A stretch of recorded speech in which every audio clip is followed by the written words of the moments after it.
지금부터 어디 살든 제대로 치료받는 모두의 의료 보장을 위한 지역 필수 공공의료 간담회를 시작하겠습니다. 먼저 국민의 목소리를 놓치지 않기 위한 변화라는 주제의 도입 영상을 시청하시겠습니다. 그 시간대에 갈 곳이 없는 거예요. 아, 여기가 의료 취약지구나라고 좀 몸소 느끼게 되었었거든요. 의료 서비스를 받아야 되는데 더 못 받는 게 지금 현실인 것 같습니다. 이 목소리에 답하기 위해 지역 의료는 달라져야 합니다.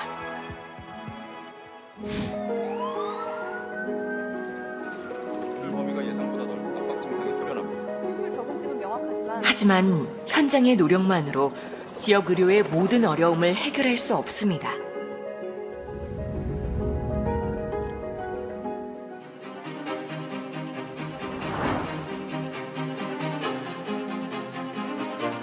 우리 시 분구 안에는 야간 휴일, 소아진료까지가 필요하다고 생각하고요. 공공에서는 민간이 있기 전에 공공병원이 중심을 잡아야 안정적으로 대응할 수 있고, 의료 장비 시설과 인프라 확충에 대해서는 안정성과 기술 수준의 기준을 높이고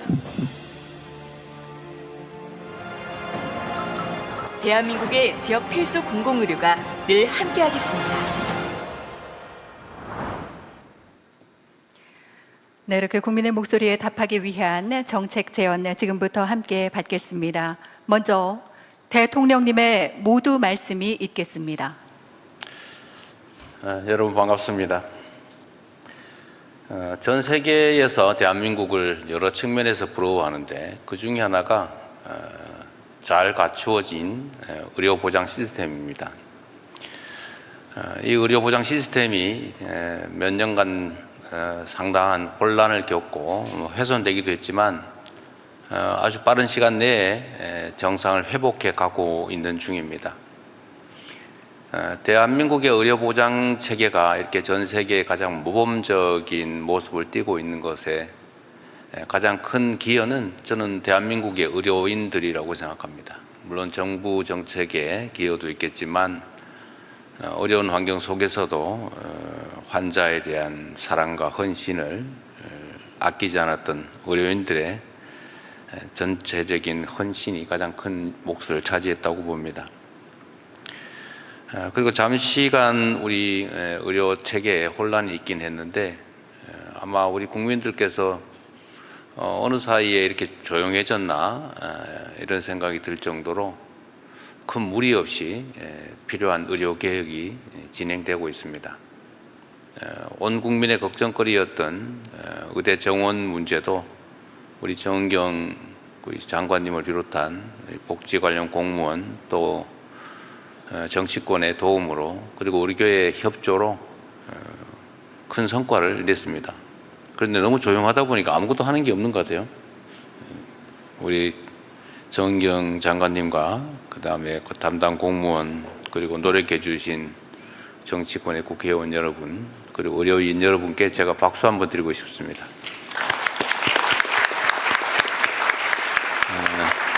사실 이게 개혁이라고 하는 게 쉽지가 않죠. 기존에 가지고 있던 이해관계도 있는데 이걸 조정해야 되고 이해관계의 조정은 필수적으로 빼앗기는 측이 있게 되죠.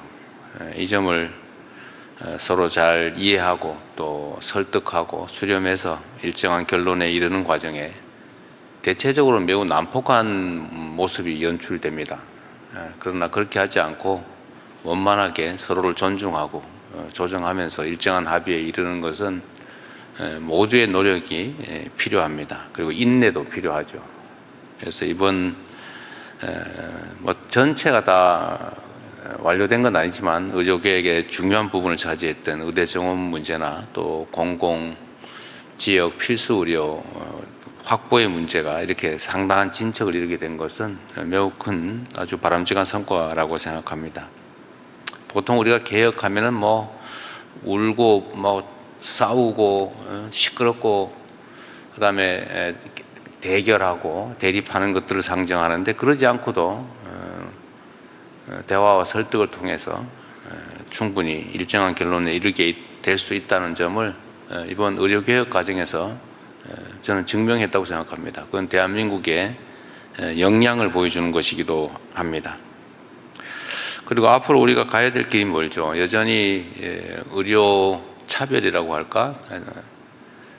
이런 것들은 사실 상당히 대한민국에 많고 더군다나 악화되고 있습니다. 특히 지방의료, 필수의료, 공공의료 부분이 상당한 문제가 발생되고 있죠. 제가 과거에 직업인으로서의 경험에 의하면 참 의료인들 힘들겠다. 제가 그 산부인과 의사 상대로 손해배상 소송을 해본 일이 있는데 그때 느꼈던 것이 제가 교과서에 나오는 의사가 해야 될 의무 이런 것들을 쭉 나름 이제 검토해서 이런 의무가 있는데 이 사건에서는 이런 의무를 지키지 못했기 때문에 이건 의료 과실이다라고 해서 그걸 증명해서 결국은 제가 이기긴 했어요. 근데 그때 당시에 신생아가 거의 식물인간 상태였기 때문에 배상액도 엄청나게 많았죠. 개호 비용까지 해서. 그러면서 사실은 제가 재판에서 이기긴 했는데 그때 든 생각이 야, 이 교과서에 있는 대로 다 하려고 그러면 이 돈으로는 도저히 할 수가 없는데 그러니까 소위 이제 인정되는 의료 수가라고 하는 게 있지 않습니까? 뭐 그건 5분 단위로 무슨 산소 포화도를 체크해야 되고 뭐 맨날 지키고 있어야 되는데 할 수가 없는 거예요. 그걸 하면 그때 당시에 인정된 치료비로는 도저히 그렇게 할 수가 없어요. 이러다가 산부인과 가서 안 하고 싶겠다 이 생각이 들었는데 결국은 십수년이 지나면서 현실이 되고 말았습니다. 산부인과에서 요새 상과를 안 하려고 그런다면서요. 위험해서. 그래서 그때 든 생각이 내가 법정에서 이렇게 의사의 과실을 주장하고는 있긴 하지만 이 과실 즉 주의 의무를 지키기 위해서 필요한 기본적인 여건이 갖추어져 있냐 이건 아닌 것 같다. 오히려 국가가 배상해야 되는 거 아닐까 뭐 그런 생각을 제가 한 때가 있었는데 지금도 그 경험 때문에 현장의 의료인들이 이런 위험 영역에서 회피하고 싶어하는 그런 심정을 상당 정도 이해를 합니다.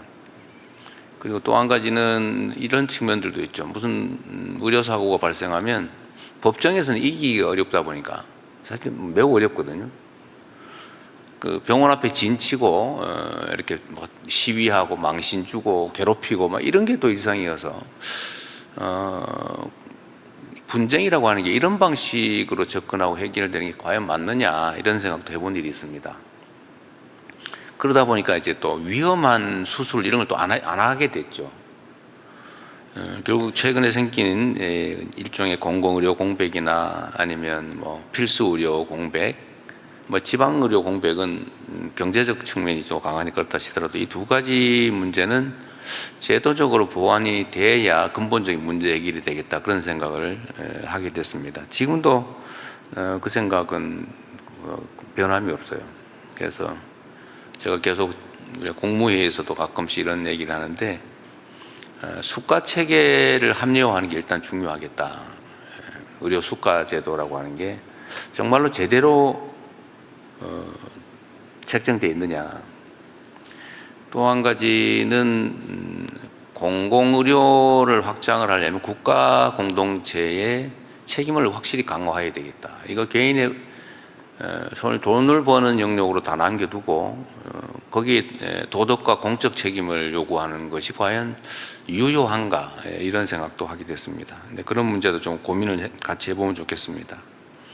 그래서 공공의료 필수의료 문제는 정부의 책임을 좀 강화하는 방향으로 우리가 정책 검토를 계속 하고 있고 또 그 측면에서 의대 증원도 지금은 지역으로 조금만 증원했다고 하신 거죠. 지역 의사제로만 증원했습니다. 네, 그게 일종의 타협 아니었는데 또 5년 지난 다음에 또 필요한 영역을 강화할 수가 있겠죠. 지방의료 부분은 뭐 우리가 모두 알고 있는데 전국이 전부 서울 인근에 큰 병으로 몰리고 있다고 합니다. 수요와 공급이 다 한쪽으로 몰리고 있는 상황이죠. 어떻게든지 이 문제를 해결해야 되는데 이 해결 역시도 결국 공적 역할을 강화하는 데서 가능할 것이다 이렇게 생각합니다. 의료 문제만큼 우리 국민들의 삶에 영향을 미치는 부분도 없고 또 우리 국민들이 관심 가지는 중요한 영역 중에 하나입니다. 우리가 지방에 어떤 정주 여건을 만들어야 지방도 발전하고 또 지방의 산업도 유치되고 균형 발전이 된다라고 할 때 그 객관적 여건 중에 가장 또 중시되는 것 중에 하나가 의료 분야라고 합니다. 예를 들어 뭐 교육도 있겠고 문화 부분도 있겠고 뭐 여러 가지 있겠지만 결국은 의료 상황이 어떠냐, 나와 내 가족들이 아플 때 또는 필요할 때 충분한 의료 환경이 보장되느냐, 이게 또 중요하다고 해요. 그래서 지역 균형 발전 측면 또 지역 균형 발전을 위한 정주 여건 개선에서도 의료 환경 개선이 핵심적인 요소다라고 분석이 되고 있습니다. 하여튼 오늘 아주 복잡한 문제, 쉽지 않은 문제인데 이런 어려운 상황을 개선하기 위한 좋은 의견들 내주시길 바라고요. 또 정부 당국 입장에서도 현장의 목소리를 최대한 반영해서 합리적이고 또 실현 가능한, 그러면서도 공적 책임을 강화하는 방향으로 제대로 된 의료 정책이 만들어지길 바랍니다. 어려운 시간 내주신 여러분들 감사드리고요. 가급적이면 의견은 요약해서 핵심을 중심으로 많은 사람들이 의견을 낼 수 있게 도와주시면 좋겠습니다. 고맙습니다. 네, 대통령님 좋은 말씀 고맙습니다. 다음은 정은경 보건복지부 장관님의 지역 필수 공공의료 추진 전략 발제가 있겠습니다. 장관님 앉은 자리에서 발표해 주시면 되겠습니다. 네, 보건복지부 장관 정은경입니다. 어디 살든 제대로 치료받는 모두의 의료 보장을 위한 지역 필수 공공의료 강화 추진 전략을 보고드리겠습니다. 국민들께서는 사는 곳을 선택할 때 지역 의료는 가장 중요한 기준이며 의료의 접근성도 중요하지만 의료의 질이 더 중요하다라고 말씀 주셨습니다. 가장 중요한 정책으로는 응급 상황 시 골든타임 내의 최종 치료, 의료 인력 양성, 그리고 국립대병원 육성 등을 선정해 주셨습니다. 정부는 국민이 주신 의견을 소중히 담아 지역 필수 의료를 살리기 위한 8대 혁신 과제를 추진하겠습니다. 한 해에만 98만여 명의 환자가 수도권 상급종합병원으로 원정 진료를 갔습니다. 지방 국립대병원을 빅5 병원 수준으로 육성하여 중증 질환도 지역에서 치료받을 수 있도록 하겠습니다. 전임 교수를 확대하고 의료 장비와 시설을 첨단화하고 지역 특화 의료를 강화하겠습니다. 우수한 상급종합병원과 협력하여 권역 내에서 중증 치료를 해결하겠습니다. 어디에 사는지에 따라 생사가 갈린다면 공평하지 않습니다. 입원 수술 치료는 가까운 병원에서 해결하겠습니다. 지역 거점 공공병원이 응급, 수술, 중환자 진료를 담당하도록 인력과 인프라를 확충하고 보호자 없이 안심 입원할 수 있도록 간병을 지원하겠습니다. 공공병원을 확충하는 것은 지방정부와 협의하겠습니다. 우수한 민간병원도 함께 육성 지원하겠습니다.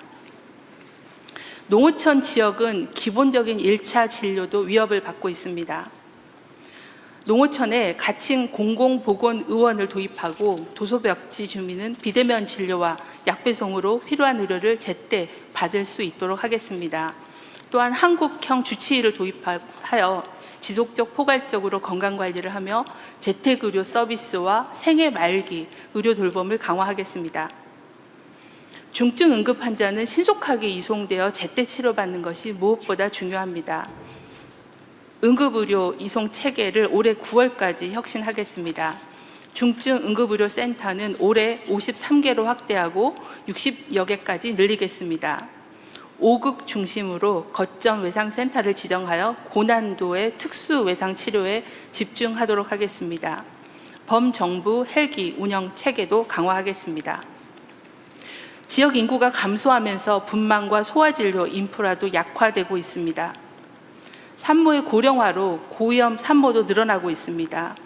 5극을 중심으로 중증 모자의료센터를 늘리고 지역 분만기관은 모자의료센터와 네트워크를 구축하여 안심하고 분만할 수 있도록 하겠습니다. 취약지부터 산모 등록제를 도입하여 산전진찰, 분만, 산후관리까지를 종합적으로 지원하겠습니다. 소아 전문 응급의료센터 달빛 어린이집 병원도 지속 확대하고 인구 감소 지역에서는 소아 주치의 도입을 추진하겠습니다. 의료사고 분쟁은 환자, 의료진 모두를 힘들게 하며 필수 의료를 기피하게 합니다. 환자 기본법 제정으로 환자의 12대 권리를 강화하며 중대한 의료사고 발생 시 의료진이 환자 측의 사고 경위를 설명하도록 하겠습니다.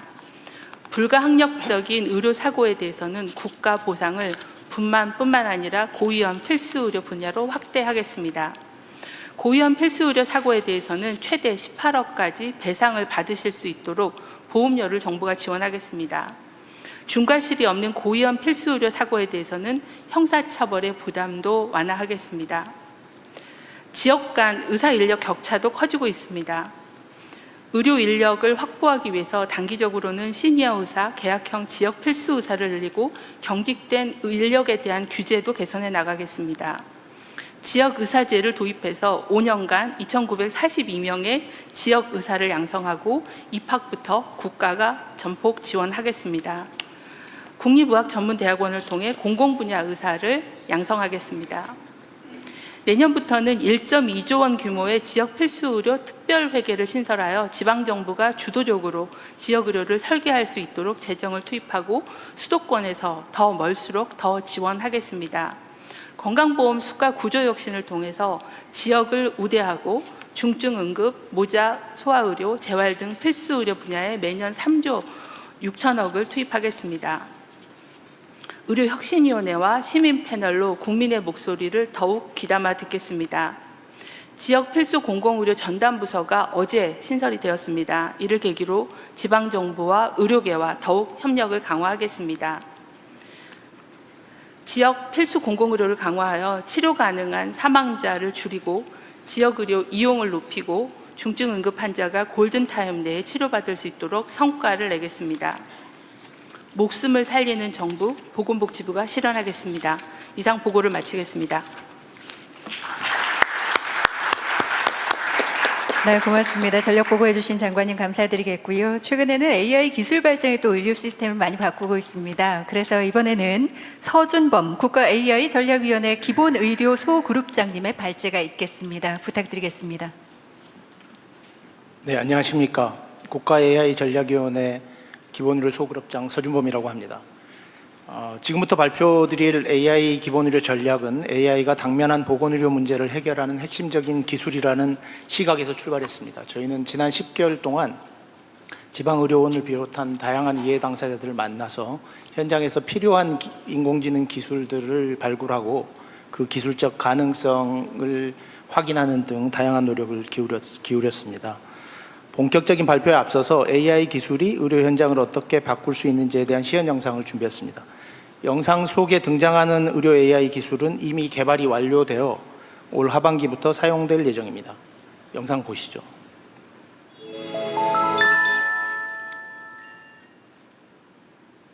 좋네. 자. 여보, 왜 이래요? 머리가. 괜찮아요? 여보세요? 남편이 쓰러졌어요. 평범한 일상 속 찾아온 위급한 순간, 환자의 골든타임은 흐르고 있습니다. 어르신, 성함이 어떻게 되실까요? 그러면 양팔을 앞으로 한번 들어보시겠어요? 왼쪽 팔이 움직이지 않으시네요. 보호자분, 어르신께서 평상시에 드시던 약이나 앓고 계시던 질환이 있으실까요? 혈압약이랑 당뇨약 드셨어요. 평소엔 괜찮았었는데 왜 갑자기 이렇게. 환자 바이탈 체크하겠습니다. 혈압 180에 120, 맥박 110, 산소 포화도 95%, 호흡수 30, 체온 36도입니다. 환자 증상을 파악하는 대화는 AI가 실시간으로 수집하며 이를 바탕으로 중증도를 자동 분류합니다. 프리케이타스 레벨 2 급성 뇌졸중 의심입니다. AI 추천 병원으로 이송 요청하겠습니다. 수집된 환자 정보는 응급실 의료진에게도 공유되며 의료진은 이를 확인해 환자 수용 여부를 결정합니다. 뇌졸중 의심 환자 들어옵니다. CT 준비해 주세요. 네. 환자가 이송되는 동안 AI는 병원 내 장비와 의료진을 대치합니다. 구급대원은 이제 유선 연락을 반복하지 않고도 환자를 빠르게 병원으로 연결합니다. 선생님, 환자분 좌측 마비가 심해진 것 같아요. 빨리 CT 찍어 봅시다. 사전에 준비된 CT 촬영이 신속히 진행되고 AI는 뇌출혈 여부와 혈전 위치를 파악합니다. 여기 지금 대혈관 폐색이 확인되지만 우리 병원에서는 혈전 제거술이 어려우니 신경 중재가 가능한 3차 병원으로 빠르게 전환합시다. AI는 지금까지의 검사 결과와 진료 기록을 요약해 전원 의뢰서를 자동 생성합니다. 전원을 수락한 상급병원은 공유받은 환자 정보를 바탕으로 치료 계획을 수립합니다. 환자 치료 계획 생성이죠. 지역병원 자료 확인 결과 좌측 중대뇌동맥 폐색이 확인이 됐고요. 혈전용해제는 7시 58분에 투여가 됐네요. AI는 기저질환에 따른 마취정 건강 상태도 자동 분류하고 의료진의 빠른 판단이 더해져 환자는 골든타임 내 수술을 받습니다. 생명을 살리는 AI, 모두가 누리는 의료 혁신. 전국 어디서나 일상에서 체감할 수 있는 AI 의료 혁신을 실현하겠습니다.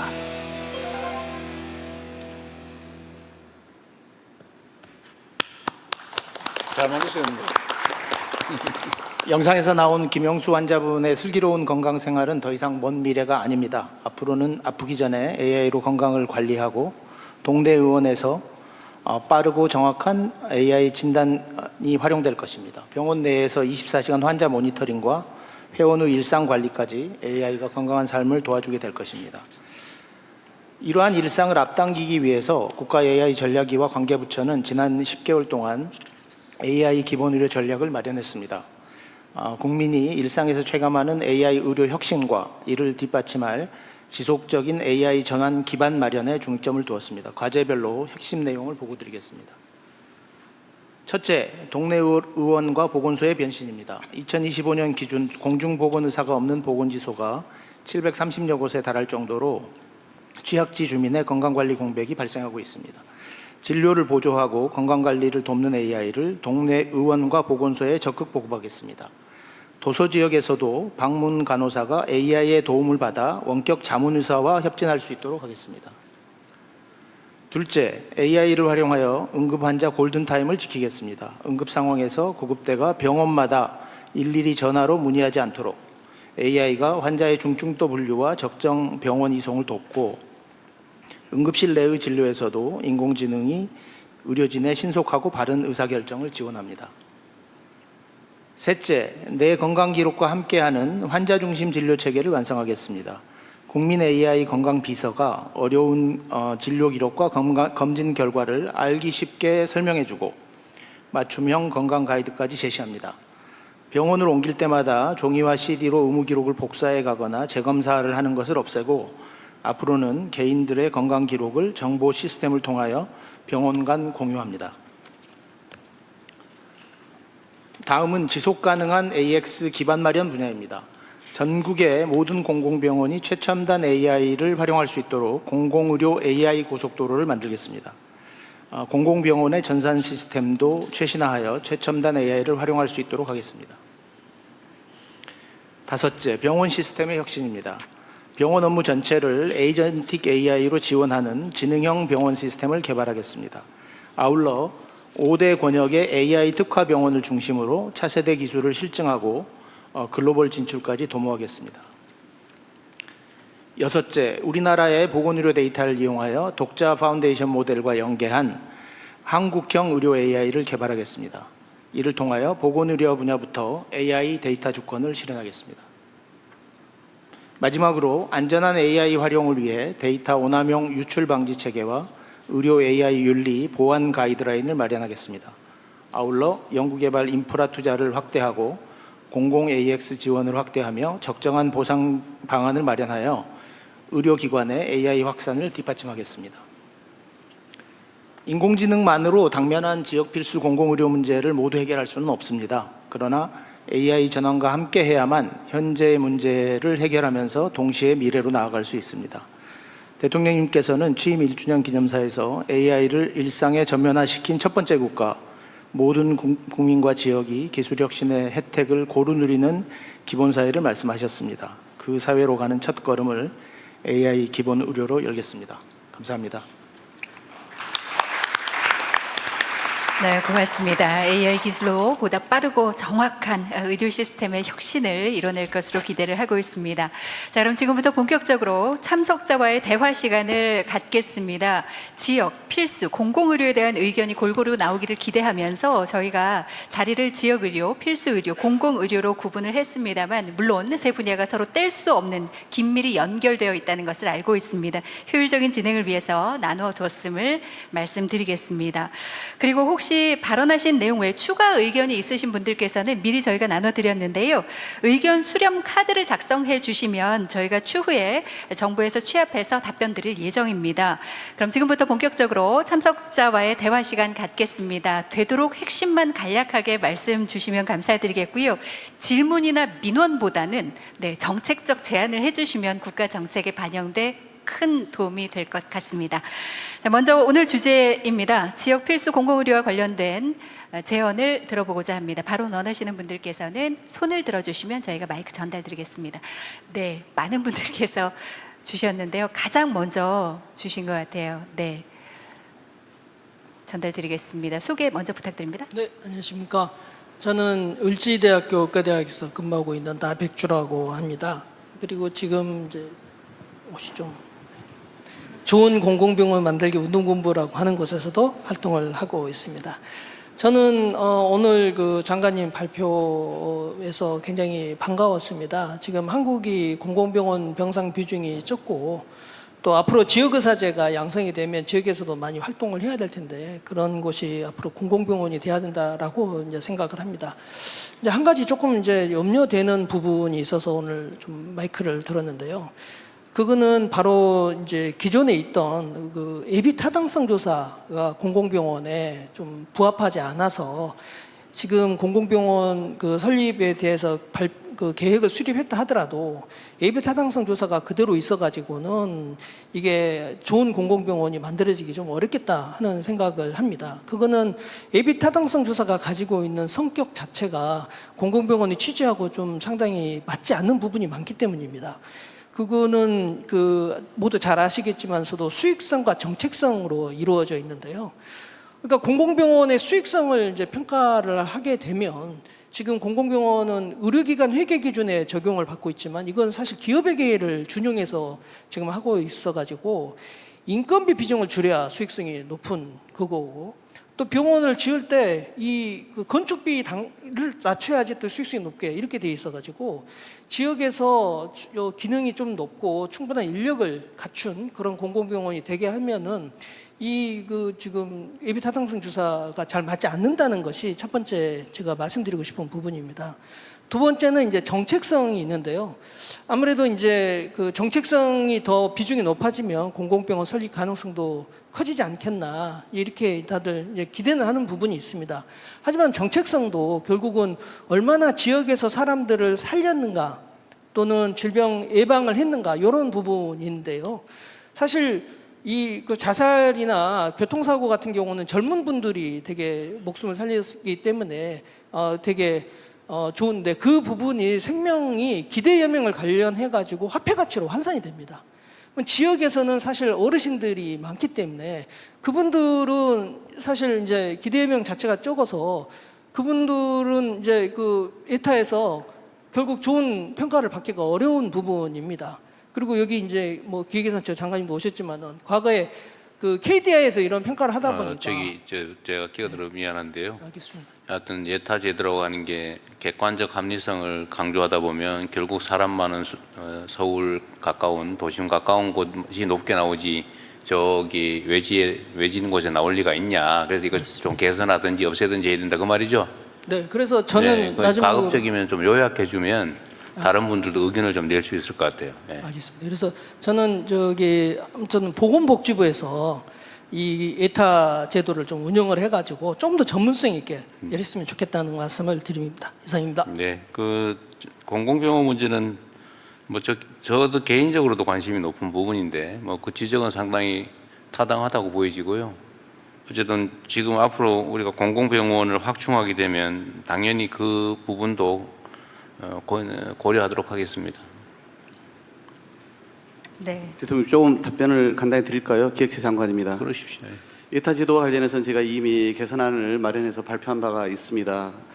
따라서 당연히 경제성만 저희가 보고 있지는 않습니다. 거기에 정책성과 함께 이제는 지역 낙후도까지 그래서 네. 균형발전 부분까지 저희가 가점을 줘서 종합적으로 살피고 있다는 점을 우선 말씀드리고요. 오늘 주신 말씀을 포함해서 향후에 지금 지역에 또 수요가 좀 많습니다. 곳곳에서 지금 지방 공공의료원, 공공병원을 좀 지어달라고 하는 요구가 있어서 제가 함께 복지부랑 살펴보겠습니다. 네, 고맙습니다. 예, 그리고 워낙 일찍부터 들고 계셔서 일렬에 계신 선생님 부탁드립니다. 예, 안녕하십니까. 전국지방의료연합 회장을 맡고 있는 충청남도 서산 의료원장입니다. 임팩트 있게 말씀드리기 위해서 정리해 왔습니다. 예, 먼저 그 지역의료와 필수의료, 공공의료 발전을 위해 현장의 목소리를 말씀드릴 기회를 주신 대통령님께 깊이 감사드립니다. 대통령께서도 잘 아시다시피 코로나19 팬데믹 당시 저희 전국 35개 지방의료원은 코로나19 입원 환자의 70% 이상을 치료하며 국민 여러분의 응원과 격려 속에 모든 직원들이 사명감 하나로 국가적 위기를 함께 극복할 수 있었습니다. 그러나 코로나19가 종료된 이후 지방의료원이 정상화를 위한 지원은 충분하지 못했습니다. 지난 2년간 필수의료 지원금은 미미하였고 현장에서는 코사공팽이라는 자조적인 목소리까지 나오는 실정입니다. 지방의료는 응급의료, 간병 대응 등 국가가 요구하는 공공의료 기능을 상시 수행하고 있습니다만 지역민에게 질 높은 의료 서비스를 지속적으로 제공하기에는 현재는 좀 한계가 있습니다.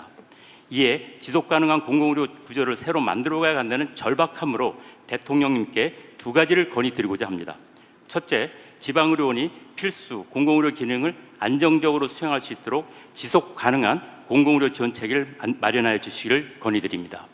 대통령님께서 지금 모두 발언에서 말씀 주셨다시피 현행 수가 및 운영 체계와 개별 사업 중심인 지원만으로는 실제 소요되는 비용을 충분히 보전하기 어렵습니다.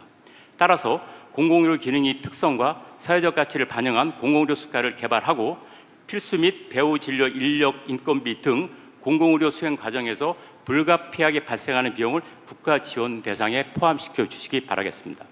두 번째, 안정적 의료인력 운영을 위해 국립대학교 병원과 지방의료원 간이 지속적인 협력체계를 구축하여 주시기를 건의드립니다. 국립대학교 병원이 보건복지부 이관을 계기로 국립대 병원과 지방의료원 간이 의료인력 순환근무, 전문의 파견, 공동교육훈련, 진료협력 및 환자 전원 체계 등을 국가 차원에서 제도할 필요가 있습니다. 지역이 살아야 대한민국이 살고 지역의료가 살아야 국민의 생명을 지킬 수 있습니다. 전국 35개 지방의료원과 1만 2천여 인직원은 앞으로도 지역 주민이 사시는 곳에서 필수의료 서비스를 안정적으로 이용할 수 있도록 공공의료의 최일선을 굳건히 지켜나가겠습니다. 아울러 국가적 재난과 감염병이 발생할 경우 가장 먼저 현장으로 달려가 국민의 생명과 건강을 지키겠습니다. AI 플랫폼 잘 이용해서 AI 대전환 시대에 저희 공공의료기관도 적극적으로 강화시켜 나가겠습니다. 지역 소멸을 예방하고 지속 가능한 국가 공공의료 체계의 맡은 바 역할을 다할 수 있도록 대통령님의 각별한 관심과 배려를 부탁드립니다. 감사합니다. 전에 제가 그 말씀 한번 드렸는데 코로나 때 지방의료원, 공공의료원들을 전부 그 일반 환자를 받지 말고 코로나 환자만 받는 걸로 다 전환했는데 그 기간 동안의 손실이나 이 지원은 다 해준 것 같긴 한데요. 네, 20년에서 그 기간이 지난 다음에 문을 닫았다가 다시 또 문을 여니까 그 사이에 고객도 많이 떨어지고 회복하는데 시간이 걸려서 손실이 발생한 부분도 원래는 지원을 해주는 걸로 이해를 했는데 네. 안 됐다라는 게 현장 소리 같더라고요. 네, 그렇습니다. 근데 일단 제가 하나 궁금한 거는 첫 번째로는 코로나 대응 기간을 손실을 보존해 주는 건 너무 당연한데 그걸 다 해줬는지, 두 번째는 코로나 대응 기간이 끝나고 난 다음에 이제 간접 손실이죠. 그러니까 다시 일반 이제 환자를 받기 시작했지만 근데 그동안 문을 닫아 놓다 보니까 제대로 가동이 안 돼가 생기는 손실, 요거에 대해서는 원래 어떻게 처리하기로 돼 있었는지, 그다음에 거기에 대해서 지금 현재 상태로 보존을 해줬으면 하는 게 제 의견이었는데 그때 한번 말씀드렸었는데요. 그 보존은 어떻게 됐는지 일단 그거 하나 궁금한데 한번 설명을 해주시고요. 두 번째로 국립대병원이 보건복지부 소관을 넘어왔으니까 지방의료원하고 인력 순환 근무나 이런 것들을 한번 좀 더 원만하게 그 말씀이신 것 같은데. 네. 그런데 지금 국립대병원 부속 병원은 국가기관이고 지방의료는 다 지방 정부 호관이죠. 그러니까 소속이 아예 통째로 다른데 그건 쉽지 않을 걸로 일단 판단이 되고 제 보기에는. 근데 그걸 한번 검토해 보시고요. 지방의료원이 지금 이것도 제대로 운영이 안 되는 판인데 맨날 적자나고.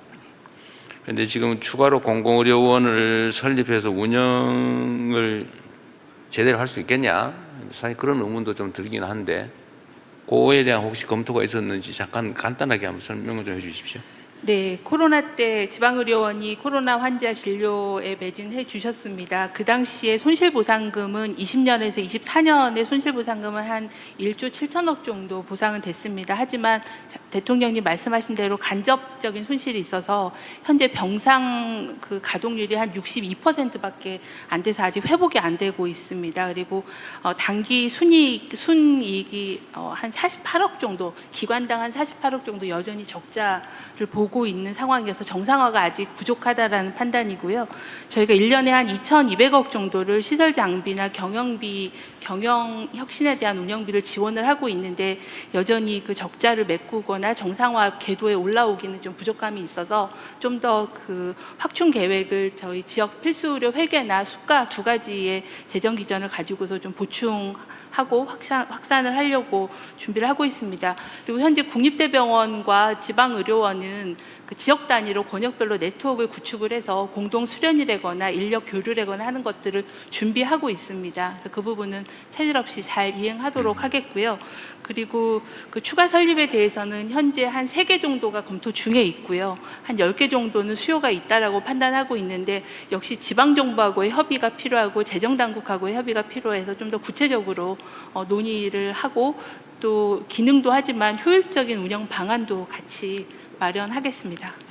지금 그러니까 서울이나 이런데 그 수도권에 집중된 데는 공공의료기관, 국립 공공의료기관이 꽤 있는데, 지방에는 국가 설립 또는 국가가 운영을 책임지는 공공의료기관이 그렇게 많지는 않아 보이죠. 대개 다 지방 정부 소속이죠. 네, 보훈병원이나 뭐 정신결핵병원 정도는 국가가 소유하고 있고요. 나머지는 지방의료원이 35개, 그리고 적십자가 운영하는 적십자병원이 6개 정도가 공공병원으로 분류하고 있습니다. 적십자병원은 소속이 어디인가요? 적십자에서 운영하고 기관, 있고요. 공공병원의 성격이기 때문에 국가가 지원을 하고 있습니다. 재정 지원해주고 있고요. 네. 어쨌든 앞으로 지방의료 활성화를 위해서는 중앙정부가 설립 운영을 책임지는 공공의료기관이 아마 추가로 필요하게 될 텐데 거기에 대한 운영도 문제고 기존의 지방의료원들에 대한 지원도 그게 원활하게 작동할 수 있게 지원해 주는 것도 중요한 일일 것 같긴 하네요. 한 말씀 더 올리면은 아까 대통령께서도 말씀 주셨다시피 지방 시대 때 지역을 지키는 중요한 것이 교육, 문화, 뭐 여러 인프라가 있지만 의료도 굉장히 중요한 그 부분 아니겠습니까? 네. 그 부분에 대해서 지역을 책임지는 지역 주민들에게 필수 의료를 공급할 수 있는 항시적으로 그리고 의료 역량을 올릴 수 있는 가장 부분이 저희 35개 지방원이 전국적으로 분포되어 있습니다. 그 역할이 대단히 크고 네. 저희들도 그 준비해서 잘할 자신이 있습니다. 네. 많이 좀 지원 좀 해주십시오. 네, 고맙습니다. 그 대통령님께서 산부인과 얘기를 하셨는데 저희 필수의료 쪽에 산부인과 선생님이 계신 것 같아서 좀 마이크를 전해드리면 어떨까 싶습니다. 네. 네, 안녕하십니까. 아까 대통령님께서 사실 제가 하고 싶은 얘기 많이 해주셨는데 저는 해운대백병원 권역모자의료센터 센터장이고 산부인과 교수 상과로 재직하고 있는 조현진이라고 합니다. 뭐 산부인과 소송 문제, 의료수가 문제, 위험 회피 문제 다 하나하나 조목조목 다 얘기를 너무 잘해 주셨는데 현장에서 체감하는 걸 좀 상세하게 설명드릴까 합니다. 상세하게 하지 말고 간단하게. 네, 알겠습니다. 저희 상과는 사실 그 교수가 적어도 한 4명은 있어야지 최소한으로 돌아갑니다. 왜냐하면 외래를 봐야 되고 수술을 해야 되고 전원 오는 환자를 봐야 되고 그 중환자실에 이제 고위험 산모실에 입원해 있는 환자를 봐야 되기 때문에 그렇죠. 그래서 낮에 최소한 3명이 근무를 하고 밤에 1명이 당직을 서고 주말에 1명이 당직을 선다고 계산을 하면 일주일에 228시간이 나오고 이걸 4명이 권역모자의료센터 기준이 4인이기 때문에 4명이서 일을 하면 57시간이 되는데 저희 해운대백병원에는 상과 전문의가 2명이 있습니다. 일주일에 산술적으로 114시간을 근무를 하고 있고 일주일이 168시간이거든요. 근데 이게 딱 시간을 정해서 하는 게 아니라 저희는 밤에도 산모 오면 나가고 지금도 갑자기 이상하다 그러면 뛰어나가야 되고 하기 때문에 그냥 뭐 일상이 없다고 생각하시면 되겠습니다. 산술적으로는 114시간이지만 그래서 저희 졸업하는 전공의들한테 저희가 인력을 구하기 위해서 많이 애를 쓰지만 전공의들이 하고자 하지 않습니다. 첫째는 너무 무서워요. 둘째는 저는 교수님처럼은 못 살아요. 가 그들이 하는 얘기고 그분들한테 제가 적극적으로 권유하거나 막 이렇게 적극적으로 하지 못하는 이유는 저희가 그 모자의료 진료협력시범사업의 대표병원으로 일을 하면서 환자가 많이 늘었습니다. 한 1.8배 정도 늘었거든요. 그래서 고위험 산모실도 지금 150% 확장했고 신생아 중환자실도 확장 공사 중에 있는데 환자가 1.8배 늘어서 적자가 1.8배 늘었습니다. 그래서 제가 하면서도 이거 계속 이런 상황에 고민이 되는 가운데서 전공의들을 막 적극적으로 이 상과를 하자고 얘기할 수는 없는 상황이죠. 근데 물론 이제 그 수가 체계가 많이 개선이 되었는데 그 중에서 아쉬운 점은 분만 전 고위험 산모에 대한 수가가 너무 반영이 되지 않았습니다. 옛날에는 그러니까 20대 산모가 건강하게 집에 있다가 아기를 낳고 가는 게 상과의 메인 업무였지만 지금은 고위험 산모가 입원해서 이 태아가 오늘 하루를 더 견디고 내일 하루를 더 견디면 아기의 생존율이 좋아지는 거고 그걸 위해서 저희는 진짜 매일매일 살얼음을 걷는 기분으로 분만실을 지키고 있는데 산모이기 때문에 기계를 주렁주렁 달지 못하고 약을 많이 쓰지 못하는 것이 산모의 그 진료의 노동 정도가 작은 건 아닌데 그 수가가 너무나 낮게 책정되어 있어서 저희가 산모를 아무리 많이 봐도 제가 내는 적자를 다 감당하지 못한다는 게 첫 번째이고요. 그럼에도 불구하고 지역의사제를 만들어 주셔서 약간의 일말의 희망이 보이기는 하는데 이 지역의사제가 21년도 이후에 전문의가 된 친구들을 대상으로 하고 또 병원당 이제 TO가 2-3개가 책정이 되다 보니 이게 다 상과로 가는 건 아니어서 그 제가 드리고 싶은 건의사항은 상과 지역의사제라는 제도를 만들어서 좀 이런 지금 현재 고위험 산모를 1년에 몇 명 이상 분만을 하고 있는 상과 의사들을 나라에서 좀 집중적으로 관리를 하셔서 이분들의 이탈도 막으면서 저희가 소송이나 그런 문제가 생겼을 때도 내가 나라에 좀 이 따뜻한 기운을 받고 있구나 하는 걸 저희가 느끼면 조금 더 이 상과 인력을 충원하는 데 도움이 될 것으로 생각이 됩니다. 그리고 또 2개가 더 남았는데 세 번째는 저희가 권역모자의료센터가 있습니다. 권역모자의료센터가 상급 종합병원 점수의 0.25점이 올해 처음으로 책정이 되었습니다. 그래서 사실 그 맨날 적자 내는 부서지만 상급 종합병원의 점수가 0.25점 책정이 되면서 그래도 약간 우리 이거 부족한 거 해주세요라고 얘기를 할 수 있게 되기는 했는데 이 배점을 조금 더 올리면서 그거를 이제 상과 의사의 기준이 충족하면 그 점수를 주는 걸로 상과 의사가 4명이 충족되지 못하면 상종에서 점수를 뭐 깎든지 주지 않던지 하면 3년 후에 지금 당장 없는 상과 의사를 어디서 데려올 수는 없기 때문에 3년 후에 상종 평가할 때까지는 아마 그런 제도가 미리 공표가 된다면 병원에서 전사적으로 지금 졸업할 전공의들이나 일하는 전공의들을 더 적극적으로 병원에서 권유를 할 것으로 생각이 됩니다. 산부인과 전공의가 부족하긴 하지만 산부인과 전공의가 없는 게 아니라 산부인과 전공의 중에서 상과를 할 사람이 없는 거거든요. 그리고 마지막으로 한 가지만 더 말씀드리면 그 소방서에서 불이 안 난다고 사람을 빼지는 않지 않습니까? 근데 분만실은, 그러니까 저희는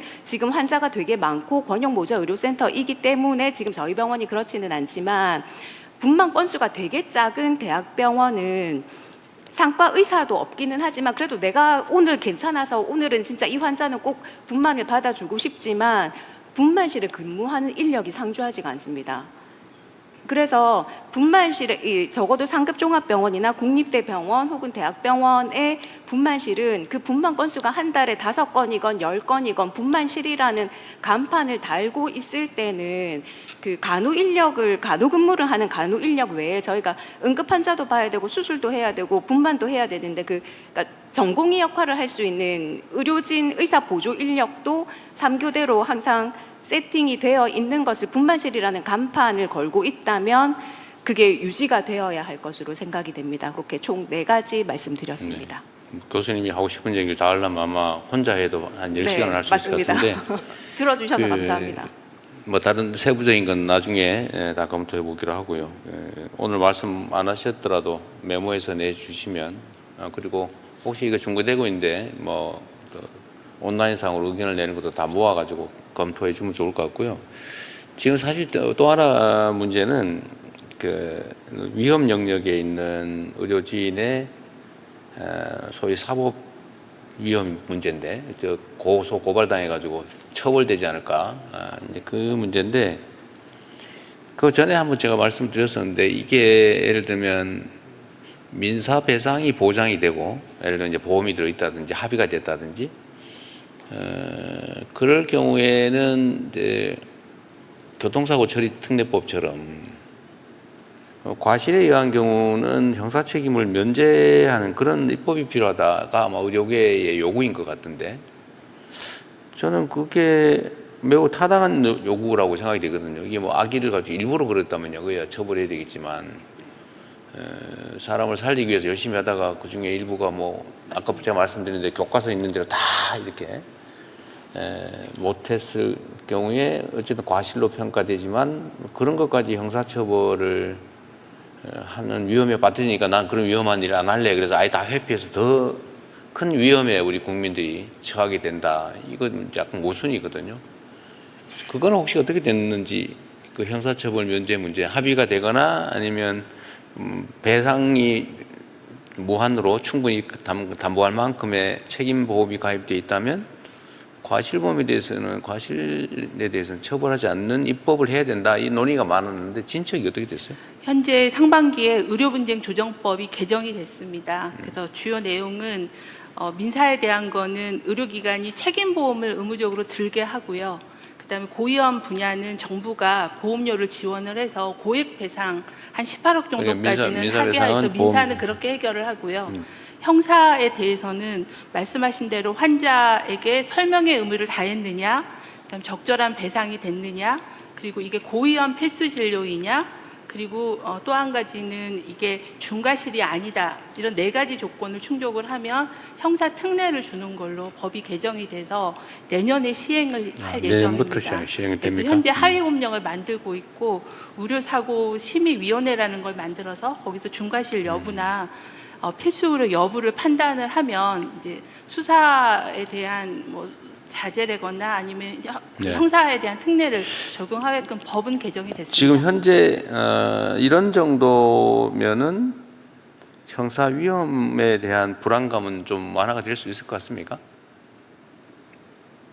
많은 부분이 이제 개선되고 있고 개선되어지고 있는 것 같긴 한데 중과실이냐 아니냐 가지고 논쟁이 있을 것 같긴 하네요.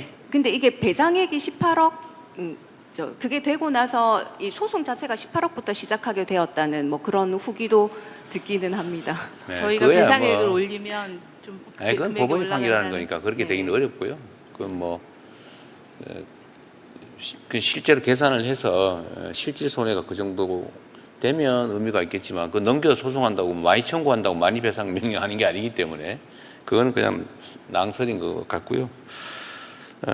어쨌든 알겠습니다. 또 다른 분들 의견도 들어봐야 되니까요. 네, 필수를 저쪽에서 아무래도 많은 분들께서 손을 들고 계시는데 지금 의사 선생님들뿐만 아니라 간호사나 응급구조사님들 계시는데 혹시 그분 중에 한 분 계신가요? 다 의사 선생님들이 손을 주시. 네네네. 네, 뒤쪽에 전달드릴게요. 마이크 전달 주세요. 네, 안녕하십니까. 서울대학교병원 헬스케어 AI 연구원장을 맡고 있는 이형철입니다.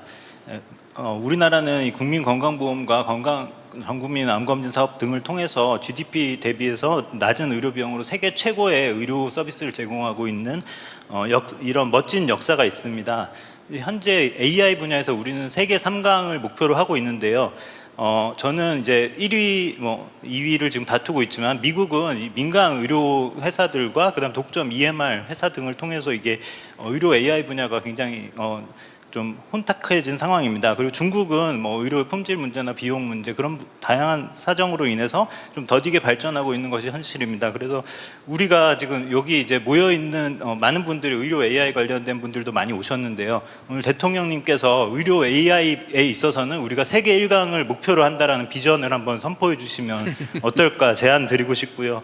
그다음에 또 사실 이것이 우리나라는 이제 매년 100조 원 가량의 이제 국민건강보험을 지출하고 있고 이것은 2030년이 되면 200조 그리고 곧 300조 2040년대가 되면 300조가 될 예정입니다.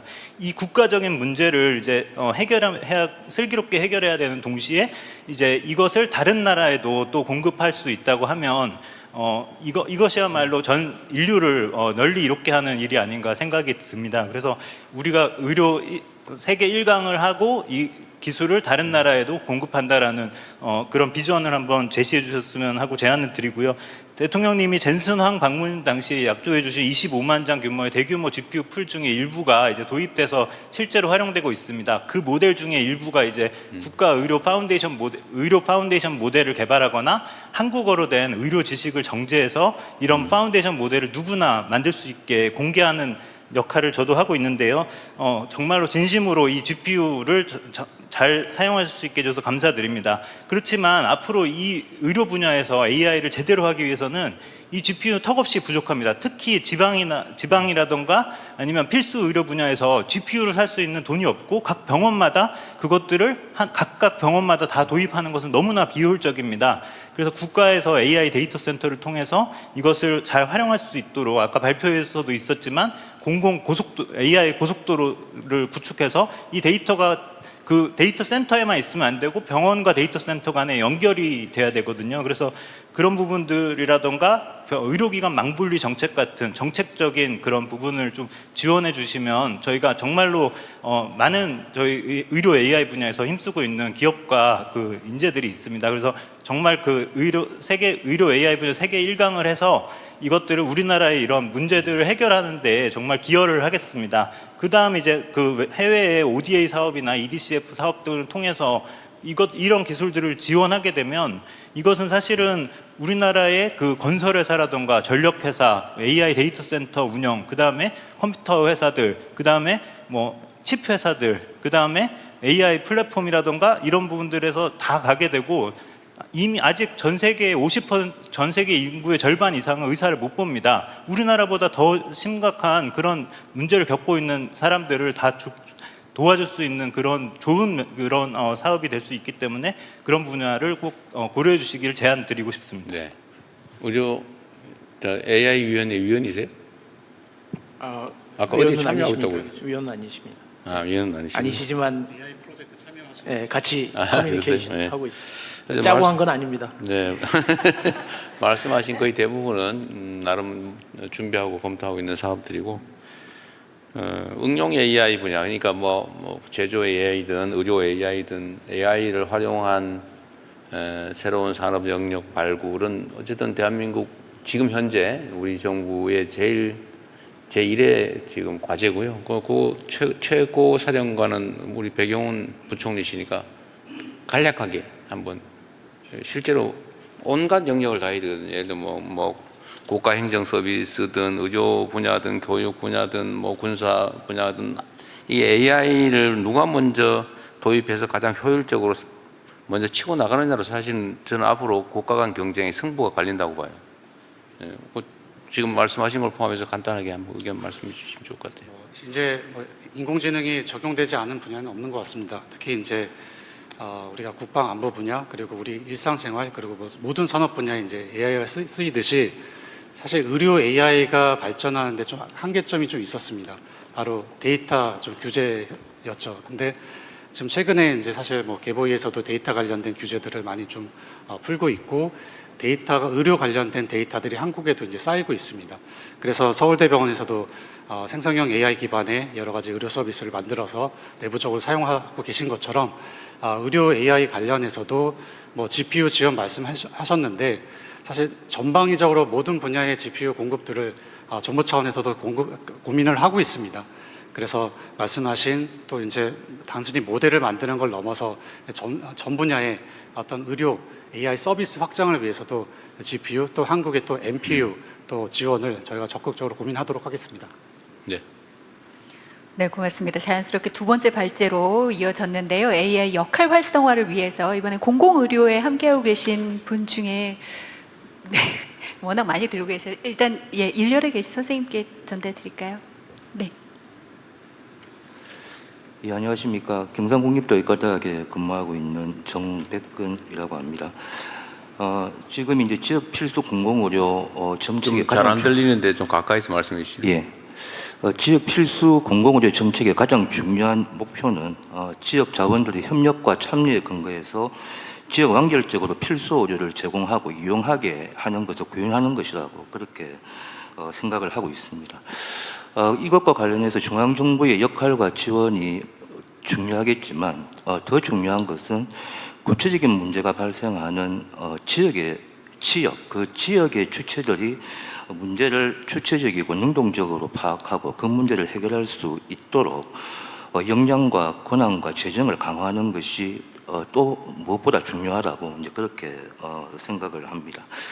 이것을 위해서 일단 이제 지역 필수 공공의료 정책의 권한과 재정의 분권성을 좀 강화하는 것, 이걸 좀 검토할 필요가 있다고 생각합니다. 왜냐하면 구체적인 지역 필수 공공의료의 문제가 지역에서 발생하는데 지방정부는 막상 권한이 없다 보니까 문제를 가장 빨리 파악하고도 그 문제에 적절하게 대응하지 못하는 이런 문제들이 자주 발생을 하고 있습니다. 그런 측면에서 저는 이제 이 지역 필수 공공의료 정책의 권한과 재정의 분권성을 강화하는 게 필요하다고 생각하고, 그 다음에 고통의 당사자인 지역 주민들이 지역 필수 공공의료 정책의 주체로서 정책 결정에 직접 참여하는 이런 부분들을 제도화할 필요가 있다고 생각합니다. 고통의 당사자가 그 고통을 해결하는 의사결정에 참여하지 못한다고 하는 것은 민주주의 측면에서도 저는 바람직하지 못하다고 생각을 합니다만은 지금까지 그런 권한과 권력이 지역 주민들에게 주어지지 않았다고 생각을 하기 때문에 중앙정부 레벨, 지방정부 레벨에서 지역 필수 공공의료 정책에 지역 주민 또는 시민사회가 직접 의사결정에 참여할 수 있는 부분들을 제도화하는 것을 좀 제안을 드립니다. 마지막으로 하나만 더 말씀드리면 지역 필수 의료 특별 회계라고 하는 지역 필수 공공의료 강화를 위한 돈 주머니가 하나 생겼습니다. 이제 매년 1조 1천억에서 1조 2천억 정도 지금 조성되는 것으로 되어 있는데 앞으로 이제 지역 필수 공공의료 강화를 위한 소중한 돈이 될 거라고 생각을 합니다만은 지금 들리는 이야기로는 이제 이 예산이 신규 사업 순정 예산으로 지금 활용되는 것이 아니라 기존에 정부가 국가 재정으로 재정을 투입해서 운영해 왔던 사업 예산을 이 예산으로 대치할 가능성이 굉장히 높다, 이런 이야기들이 나오고 있어서 저는 뭐 그렇게 되지 않을 거라고 생각합니다만, 만약에 그렇게 된다면 이 지역 필수의료 특별회계 설치의 어떤 목적이 상당히 퇴색된다고 생각을 합니다. 이제 그렇기 때문에 이 지역 필수의료 특별회계가 기존 예산이 부족해서 하지 못했던 신규 지역 필수 공공의료 영역에 모두 투입될 수 있도록 할 필요가 있다고 생각합니다. 예, 이상입니다. 네, 또 네, 전달드리겠습니다. 마이크 전달 2열에 계신 분 전달드리면 되겠습니다. 네, 안녕하십니까. 저는 세종에 있는 세종충남대학교병원 신생아 집중치료 지역센터장 이병국이라고 합니다. 이렇게 현장의 이야기를 전달할 수 있는 기회가 생겨서 너무 기쁩니다. 여기 계신 여러분들께서는 혹시 뉴턴이 1.3kg의 미수가였다는 걸 혹시 아실까요? 또 스티비 원더의 그 시력의 문제는 미수가 합병증으로 인해서 시력을 상실하게 되었습니다. 이런 미수가들이 잘 치료만 될 수 있다면 성장해서 건강한 어른, 건강한 우리 사회의 일원으로서 우리 사회에 지대한 영향을 끼칠 수 있습니다. 이러한 미수가 치료는 사실 굉장히 중요한 부분인데 우리나라의 신생아 치료 수준은 일본에 이어서 약 2, 3위 수준을 유지하고 있는데요. 하지만 서울을 제외한 경기권의 신생아 집중치료지역센터, 모자의료센터는 사실 절벽에 있는 상황입니다. 기관에 한 명이라도 빠지면 현재 기관을 폐쇄해야 되는 곳이 뭐 최근에 있었던 전북 지역의 기관뿐만이 아니라 저희 충청도에서도 여러 곳에 널려져 있고요. 경북에는 사실은 이렇게 미수가를 볼 수 있는 기관이 사실 한 곳도 없는 것이 지금 현실입니다. 이런 현실 속에서 사실 보건복지부 관계자 여러분들께서 여러 가지 대책을 내주시고 있는 것 옆에서 봐서 제가 조금 알고 있는데 굉장히 감사를 드리고 있지만 현실에서는 조금 더 여러 가지 복지부만의 노력이 아니라 전 국가적인 대책을 좀 부탁드리고 싶습니다. 수가를 올려서 의사를 충원한다라는 생각은 매우 좋으실 수도 있지만 사실 현장의 의료 인력에게 전달되는 상황은 사실 많지 않습니다. 그리고 의사 인력만 늘려서는 이것이 해결되지 않고요. 간호 인력과 부족한 현장의 의사 인력을 지원하기 위한 진료 지원 간호 인력, 이외에 모자 의료센터, 신생아 센터에 필요한 여러 가지 인력들을 좀 저희가 좀 여유 있게 채용할 수 있도록 충원에 대한 좀 대책을 세워주셨으면 좋겠습니다. 여러 가지 재원을 지원해 주시고는 있습니다. 저희 세종충남대학교 병원이 이번에 세종과 충북 지역에 신생아 산모들을 담당하고 있는 지역협력 센터의 대표 기관을 맡게 되었습니다. 그것을 위해서는 상시 근무하는 간호 인력이 필요한데요. 저희 병원은 국립대라서 정원에 묶여 있어가지고 당장 그 인력을 충원할 방법이 또 없다라고 합니다. 왜냐하면 저희 인력을 더 하려면 가뜩이나 없는 저희 병원 인력 다른 곳에서 빼와야 된다고 그러거든요. 그래서 계약직으로 낮에만 운영할 편법을 조금 고민하고 있을 정도로 또 어떤 국립대에서는 또는 일반 병원에서는 여러 가지 진료 지원 간호사, PE 간호사에 대해서는 어떻게 해서든 지원비를 아끼려고 하기 때문에 이게 신생아 집중치료 지역센터 그 전담 인력에 들어가지 않는 부분들이 있거든요. 않기 때문에 낮에만 근무를 시키고 밤에는 35명의 미수가를 의사 인력 1명만 담당해야 되는 경우도 현재 지금 많이 있습니다. 그래서 아까 저희 조현진 교수님께서 말씀하셨다시피 의료 인력을 충원하는 데는 여러 가지 당직 수당의 현실화, 급여의 현실화를 통해서 장기적으로 해주셨으면 좋겠는데 응급 상황에 대한 대책으로서 이런 신생아 집중치료지역센터 또는 모자의료센터에 간호인력과 보조사원 또는 우리 신생아 치료를 지원해준 인력들은 좀 더 충분히 채용할 수 있도록 도와주셨으면 좋겠고 또한 이 인력들이 힘들어도 전문성을 유지하고 나가지 않을 수 있도록 특별수당 같은 것을 좀 만들어 주셨으면 합니다. 또 다른 하나는 지방의 여러 기관들이 아까 말씀드렸던 대로 한 명이라도 빠지면 위험한 상황에 처할 수가 있습니다. 조금이라도 좀 여유로운 기관에서 좀 인력이 부족한 기관으로 혹시라도 파견이라도 가능할 수 있도록 겸직 제한 같은 것도 좀 풀어주시면 어느 기관에서는 혹시라도 도울 수 있는 여력이 생길지도 모르니까 응급처치로서 도움이 될 수 있다고 생각합니다. 또 다른 중장기 대책으로는 사실 사법부담 말씀하셨는데 제가 현장에 있는 상황에 대해서 말씀을 드리면 제가 진료하는 1kg 미수가의 숫자가 1년에 약 30명 정도가 됩니다. 제가 아무리 잘 치료를 해도 전 세계적 우리나라 최고 수준으로 치료를 해도 30명 중에 서너 명 정도는 사망하게 됩니다. 근데 이 사망한 서너 명 중에 대부분은 사실 저희에게 감사하고 최선을 다한 치료에 의해서 감사하다라고 말씀을 하시는데 한두 명 정도는 혹시 내가 잘못 처리했나? 저희 의료진이 잘못했나라는 생각을 가지실 수도 있고요.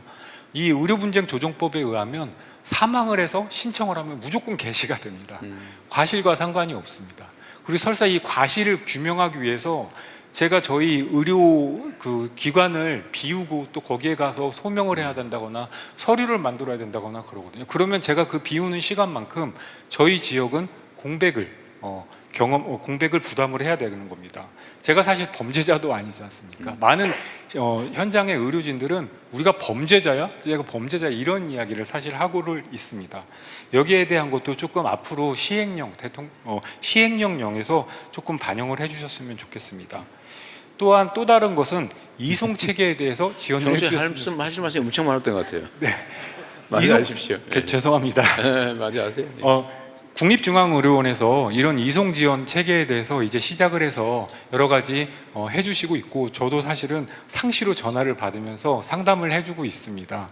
이 신생아 이송에 대해서. 그런데 사실은 이 이송이 서울에서는 조금, 수도권에서는 좀 자유로운데요. SMICU라는 것을 운영을 하고 있다는 것으로 알고 있고, 근데 이 SMICU 대부분이 신생아나 산모로 운영이 되고 있지만 각 지방에서는 이것이 없습니다. 제가 우리 병원에서 태어난 복합 심장기형 환자가 발생을 하면 이 환자를 이송하기 위해서 제가 따라가야 됩니다. 그럼 따라가는 것까지는 제가 괜찮습니다. 아기의 안전을 위해서. 그런데 그 대여섯 시간, 서울까지 오는 그 대여섯 시간 동안 저희 기관은 또 비워줘야 되거든요. 그 시간 동안 만약 25주 산모가 발생을 하게 되면 그 산모는 제가 없기 때문에 다른 지역으로 또 이송을 해야 되고, 신문에 나왔던 그런 상황이 발생을 하게 되는 겁니다. 이런 이송 체계에 대해서 조금 더 확대해 주셨으면 좋겠습니다. 다른 거 마지막으로 말씀을 드리면, 저희 신생아용 의료약품이 가끔 공급 차질이 생길 때가 있습니다. 얼마 전에는 미숙아에게 되게 유용한 아미노산 수액제제, 10% 아미노산 수액제제가 있는데요. 이것이 공급이 중단됐습니다. 옆에 중국에서도 사용하고요. 일본에서도 사용합니다. 우리나라에서만 사용을 못합니다. 제약사에 아무리 제가 부탁을 해도 저는 개인이니까, 이유는 단가가 안 맞아서 우리는 더 이상 공급을 못하겠다 했습니다. 이것이 결국 우리나라에서 철수가 됐고요. 사실 몇 년에 한 번씩 신생아용 의료약품이 공급 중단을 겪는 일을 사실 굉장히 경험을 하고, 많은 의료진들이 거기에 대해서 굉장히 불안해하고 있습니다. 그래서 여기에 대해서도 좀 살펴보셨으면 좋겠습니다. 출생률이 저는 늘어날 것이라고 생각합니다. 늘어야 됩니다. 우리나라를 위해서. 그런데 아마 그 5급 선생님. 3특 체제도 되고요. 고맙습니다. 이것을 위해서는 말씀하세요. 죄송합니다. 예. 이것을 위해서 이제 각 지역에 고위험 산모 신생아들이 이제 있게 될 건데요. 한 명이라도 있으면서 생명의 위협 또는 삶의 위협받는 일이 없었으면 좋겠습니다. 이것을 위해서 저희 또는 신생아학회에서 복지부에 제안드린 여러 가지 문서들이 있어서 이것도 좀 참조해 주셨으면 좋겠습니다. 긴 이야기 들어주셔서 감사합니다. 네. 그 현장에서 닥치는 아주 답답함, 또 환자에 대한 예정, 이런 게 참 담뿍 묻어 있는 것 같아서 참 보기 좋습니다. 어쨌든 선생님이 걱정하시는 것 이상으로 정부가 필요한 조치들을 최대한 강구해 보도록 하겠습니다. 하여튼 아까 형사처벌 문제는 말씀하신 것처럼 사실 우리 행정 당국들도 책임 문제 때문에 자꾸 엄격하게 뭘 하려고 하는 경향이 있는데, 그러면 또 현장에서는 이게 뭔 소용이 있냐, 힘들다 이런 수 있으니까 그건 좀 충분히 가만히 좀 좋겠어요. 네, 이번에 법 개정을 근거로 해서 충분하게 그 제도 개선을 네. 하도록 의견 수렴하고 내년도 시행 준비를 하도록 하겠습니다. 그리고 장관님이 어쨌든 이 의료 문제는 워낙 복잡하고 이해관계도 사립도도 복잡해서 대화를 진짜 많이 해야 되는 영역 같기도 해요. 그리고 오해들이 상당히 많아요. 오해와 어쩌면 오해에 기반한 것이겠지만 적대적 감정들도 사실은 상당히 있고, 그래서 대화를 좀 많이 해야 될 것 같습니다. 네, 몇 분 더 얘기를 들어보죠. 네네, 시간 됐습니다. 또 협회에서 오신 분이 계셔서 또 다른 얘기를 해주실 것 같아서 전달드리겠습니다. 네, 안녕하십니까. 저는 한국자살예방협회 회장 백종우라고 합니다. 자살과 의료, 필수 의료에 대해서 좀 말씀드리고 싶습니다. 우리나라가 여러 의료 지표가 이제 OECD 국가 중에 최상위권인데, 부끄럽게도 자살이 사망 원인의 5위고, 10대, 20대, 30대, 심지어 40대까지의 사망 원인 1위가 자살입니다. 너무나 부끄럽고 안타까운 현실입니다. 막을 수 있는 죽음을 어떻게 줄일 것이냐. 근데 다행히 지금 이재명 대통령께서 국무회의 때도 거의 매번 자살 대책을 언급하셨고, 실제 줄고 있습니다, 올해. 그리고 지난주에는 금융위에서 준비한 이제 경제적 위기가 있는 사람들에 대한 자살 대책, 굉장히 중요한 부분이라고 생각합니다. 근데 이게 실제로 작동하기 위해서 의료가 필요한 게 있습니다. 이게 뭐냐면은 영국에 비슷한 제도가 있습니다. 브리딩 스페이스라 그래서 채무를 많이 진 사람이 자살 위기에 빠지면 평가를 받고 이제 채무를 유예해 줍니다. 그랬더니 이제 그날부터 좋아지더니 결국 빚을 훨씬 잘 갚더라. 사회 전체에 이득이 됐다. 이런 리포트를 냈는데 놀랍게도요. 그 제도를 자기가 직접 신청한 사람이 3%가 안 됩니다. 이렇게 좋은 제도가 있는데 왜 그랬을까? 그럼 누가 신청했느냐? 20%는 가족이 대신해 줬습니다. 60%는 누가 있냐면은 NHS 직원들, 의료인들, 현장의 사례관리자들, 이런 사람들이 대신해 줬다는 겁니다. 왜 대신해 줬을까요? 이 자살을 생각하고 위기에 빠진 사람은 끝에는 우울증이 심해지니까 아무 희망이 없고 절망에 빠져 있습니다. 국가가 나를 도와줄 거라고 생각하지 않습니다. 그래서 이분들을 누가 찾아서 쫓아다니고 희망에 연결하는 사람이 있어야 이걸 작동하더라는 겁니다. 그런 의미에서 의료가 중요하고 그 쫓아다니는 것들이 사례관리라고 부른다면 이것도 의료인데, 우리는 현재까지는 특히 정신의료 서비스 중에 의료급여에 대해서는 정액제로 거꾸로 차별적이고 다른 의료에 비해서 굉장히 낮은 서비스를 받고 있으니까 쫓아가기는커녕 전문의 한 명이 60명의 환자를 보고 있는 게 현실입니다. 그래서 의료가 이런 대부분의 복지 서비스가 우리가 신청주의에 기반하고 있습니다. 근데 절망에 빠진 사람은 우리가 미리 발견하고 찾아내고 쫓아다녀야 됩니다. 그걸 할 사람이 있어야 되고, 그 사람만으로 충분치 않다면 오늘 발표된 특히 여러 AI를 이용한 선제적으로 위험에 빠지는 사람을 조기에 발견해서 쫓아다녀야 이 좋은 제도들이 실제 작동해서 자살률이 줄 것이라고 믿습니다. 네, 감사합니다. 네, 사실 자살 문제는 저도 개인적으로 관심이 매우 많은데 사실은 우리 사회에 매우 심각한 의제이기도 하고요. 어쨌든 자살을 하게 되는 어쨌든 이런저런 원인으로 자살을 결심하는 단계에 갈 때는 대개 그 정신적으로 좀 뭐 우울증, 조울증 뭐 어떤 그런 정신질환으로 이완되지 않습니까? 그러면 그 자살 위험군이 가장 많이 발견될 수 있는 곳이 정신과라고 할 수 있나요? 근데 그러면 정신과 의사 또 전문의 이분들은 이제 상담을 해보면 사실은 그 위험성을 인식할 수 있잖아요. 근데 이게 개인의 의료 정보라서 지금 현재는 절대로 밖으로 발설할 수가 없어서 관계 당국에 신고하는 것도 쉽지는 않을 것 같아요. 혹시 그 문제는 어떻게 해결책이 있는지 고민해 보셨습니까?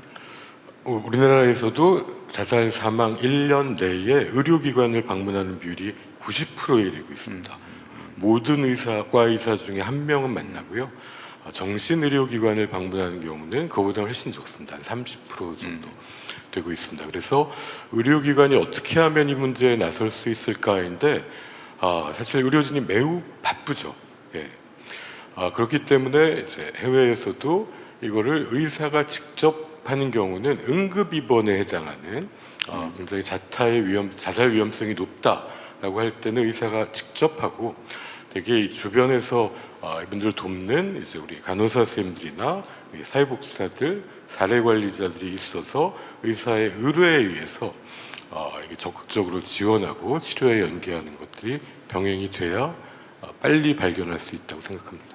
그런데 응급입원 그거는 뭐 우리도 경험해본 바인데 그거 하면 의사들 고소하고 뭐 보복하고 그래서 아예 잘 안 하잖아요.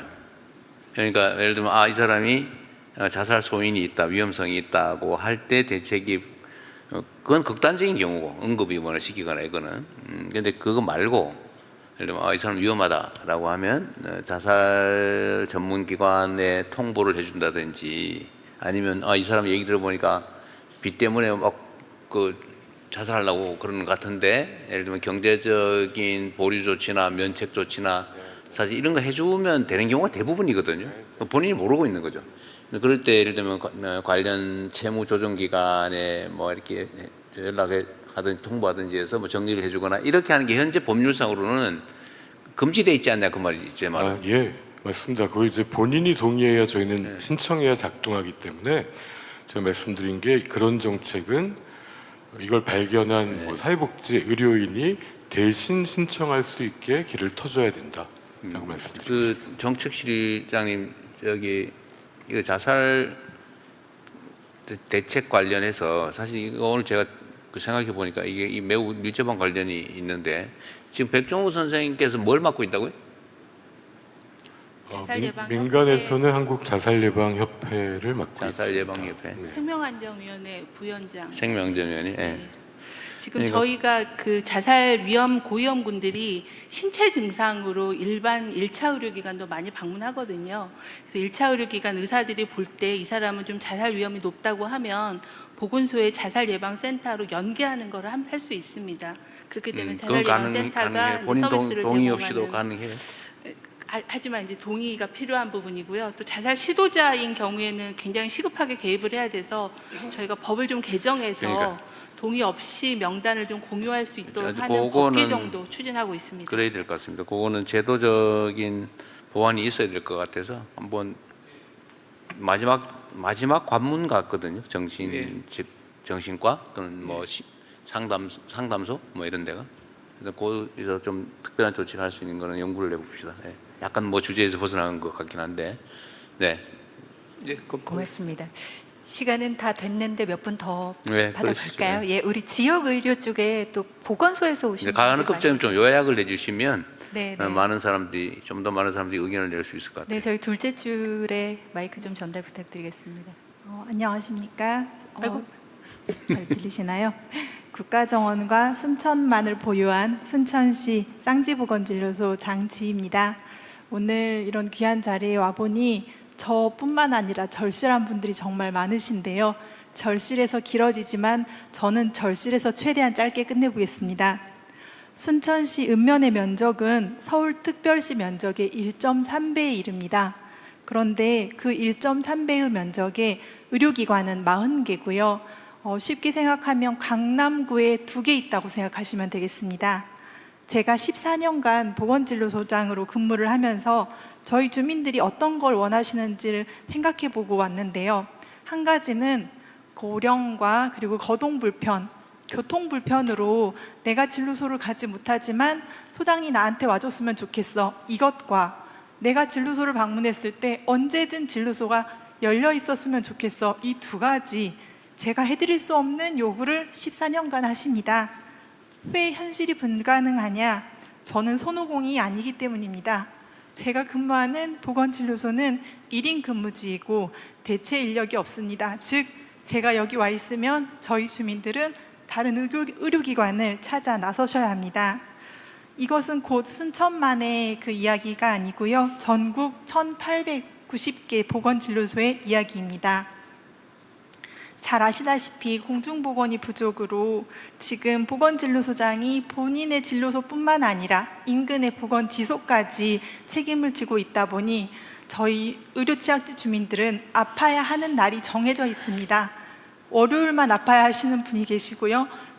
금만 아파야 되는 분이 계십니다. 오늘 그 주제를 봤는데 마음이 너무 아프더라고요. 어디 살든 제대로 치료받는 분들을 만난 지가 너무 오래된 것 같습니다. 제가 3가지 제언을 드리고자 하는데요. AI 관련해서 저희 보건진료소는 지역보건법 체계 내에 들어와 있지 않고 농어촌 기본법에 있다 보니 아까 그 내용에서도 AI를 활용한 진료가 보건소와 보건지소까지만 표시가 되어 있더라고요. 아시다시피 저희는 간호사이지만 진료를 봐야 합니다. 의사 선생님들 많이 계시죠? 소화불량 말씀하시는데 그게 진짜 소화불량인지 심근경색인지 알 수 없지 않습니까? 저희는 그런 두려움을 안고 진료를 보는데 그런 AI 기술이 보건진료소까지 파급된다면 정말 좋을 것 같습니다. 두 번째로는 저희가 어떤 AI 기술이 있더라도 그것을 충분히 활용할 수 있는 진료 역량이 갖춰져야 그런 바탕을 더 잘 이용할 수 있을 것 같아서 저희를 그렇게 교육시켜 주시면 좋겠고, 마지막으로는 저희가 교육을 가도 남아있는 주민들을 걱정하지 않을 수 있도록 보건지소까지 커버해야 되는 저희의 인력을 충원해 주시면 저희 시골에 계신 분들이 죽지 못해 사는 게 아니라 이렇게 우리나라가 좋은 나라였어 하시면서 저희와 즐겁게 여생을 마무리하실 것 같습니다. 마지막으로 저는 순천 시민으로서도 순천시에서 30년 살고 있는데요. 저희 순천시에 제가 가장 믿고 의지하는 의료기관이 딱 한 곳 있습니다. 성가롤로 병원인데요. 올해 2월 달에 권역 심내혈관 질환 센터로 지정이 돼서 앞으로는 더 많은 의료진과 더 좋은 시설이 되겠구나라고 생각을 했는데 사실은 예산과 인력이 너무 부족하다고 합니다. 환자 숫자는 국립대병원인 전남대병원과 비슷하게 보고 있는데 전남대병원은 40명의 의료진이 있는데 저희 성가롤로 병원은 12명의 의료진이 겨우겨우 버티고 있다고 합니다. 성가롤로 병원 같은 중진료권 병원이 버텨주셔야 저희 같은 시골에 있는 진료소장들도 믿고 119를 통해서 환자를 보낼 수 있는데 성가롤로 병원까지 무너져 버리면 전남대병원까지는 2시간 이상이 걸립니다. 저희 시골에 계신 분들도 어떻게 보면 선생님들 눈에 보이지 않고요. 보건진료소는 서울특별시에 한 곳도 없습니다. 진료소장을 보신 것도 처음일 수 있습니다. 저도 이 자리 처음입니다. 많은 정책을 고민하시는 분들이 보이지 않지만 고향을 지키고 계신 저희와 그리고 주민분들도 함께 살피는 정책을 만들어 주시기를 부탁드립니다. 이상입니다. 네, 원래 하기로 했던 분. 기회 주셔서 감사합니다. 저는 평창군 보건의료원 원장 박건희라고 합니다. 방금 말씀하신 보건진료소장님, 저희 평창에도 15분 계시는데 좀 더 연결해서 말씀드리겠습니다. 오늘 대부분 이제 병원 관점으로 많이 말씀하셨고, 요약해서 좀 네, 가장 밑에 있는 보건진료소 말씀하셨는데 그 중간에 있는 허브 1차 의료, 오늘 정은경 장관님께서 말씀하신 혁신과제 3번에 대해서 조금만 부연하겠습니다. 작은 글씨로 공공보건의원이라고 오늘 발표에 들어있습니다. 다들 처음 들어보셨을 겁니다. 보건복지부에서 엄청 고민해서 만든 단어로 알고 있습니다. 이 공공보건의원이 과제 1, 2번인 국립대병원과 지방의료원 그리고 우리 보건진료소와 연결이 돼야 되는데요. 혁신과제 1, 2는 개소수 숫자와 예산이 다 있습니다. 근데 혁신과제 3은 아직 개소수와 예산이 없습니다. 우리 대통령께서 챙겨주시기 바랍니다. 제가 보건복지부 동료들께는 죄송하지만 어려운 과제라 매우 어려운 1차 의료 과제입니다. 가장 흔한 1차 의료인데 하기가 가장 어렵습니다. 꼭 챙겨주셔서요. 개소수와 예산 꼭 반영되기를 바랍니다. 감사합니다. 네, 한두 분만 더 할까요? 네, 공공의료 쪽에 지금 너무 안 가고 있어서 제일 뒷줄에 계신 분 혹시 마이크 전달을 드릴까요? 네, 제가 말해도 되나요? 뒤에. 예.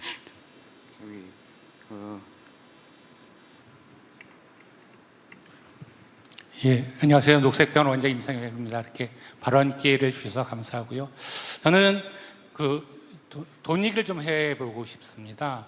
지금 우리 장관님 말씀하셨던 것도 다 예산이 들고요. 어느 부서에서도 어느 분이나 다 예산이 드는데 오늘 마침 주무장관님께서 오셔서 우리 법에는 정부에서 건강보험 재정의 20%를 담당하도록 되어 있습니다. 그런데 실제로는 역대 정부와 다 마찬가지로 한 14% 정도 부담하고 있고, 그래서 실은 법에서 정해져 있는 의무 부담에 대한 그런 것들이 안 되고 있습니다. 그래서 그 정도만이라도 재정이 충원된다면 지금 많은 재정의 문제들이 해결되지 않을까, 그래서 하나 제안 드리고 싶고요. 두 번째로는 아까 AI 말씀을 하셨는데 굉장히 좋습니다. 말씀하신 것보다도 더 많은 AI가 의료 현장에 보급되고 있습니다. 그런데 거의 대부분이 비급여입니다. 대표적인 AI가 로봇 수술인데요. 제가 아는 의사는 2,500만 원을 들였고 수술을 하는데요. 또 제가 아는 분은 1,400만 원의 수술을 드렸습니다. 의사니가 감당했지만 일반인이라면 감당할 수 없는 것입니다. 그래서 이 AI 또는 이 신의료 기술에 대한 의료보험에 대한 수가 이런 것들 꼭 좀 마련해 주셨으면 좋겠다. 두 번째 말씀을 드리고요. 더 말씀을 빨리빨리 짧게 드리겠습니다. 세 번째는 통합돌봄에 관한 내용입니다. 이것도 역시 예산인데요. 지자체 우리 어르신들이 지역에서 인간의 존엄을 누리면서 편안하게 지낼 수 있는 법이 올해 만들어졌습니다. 그런데 예산이 안 만들어졌습니다. 지자체마다 3억 정도고요. 저희 중랑구는 어르신들이 워낙 많고 재정 자주도가 낮아서 6억 정도 배분이 되었는데요. 그 예산으로 할 수 있는 것들이 거의 없습니다. 그래서 다음에 예산 만들 때 꼭 좀 드리고 싶고요. 저는 또 하나 마지막으로는 공공병원들이 많이 부족하기 때문에 공익적인 활동을 하고 있는 민간 병원들을 어떤 그런 공익법인 제도를 좀 만들어 주셔서 공공병원으로서의 역할을 충실히 할 수 있도록 하는 제도도 부탁드립니다. 끝으로 마지막으로 수도권에 6,500병상의 병상이 들어옵니다.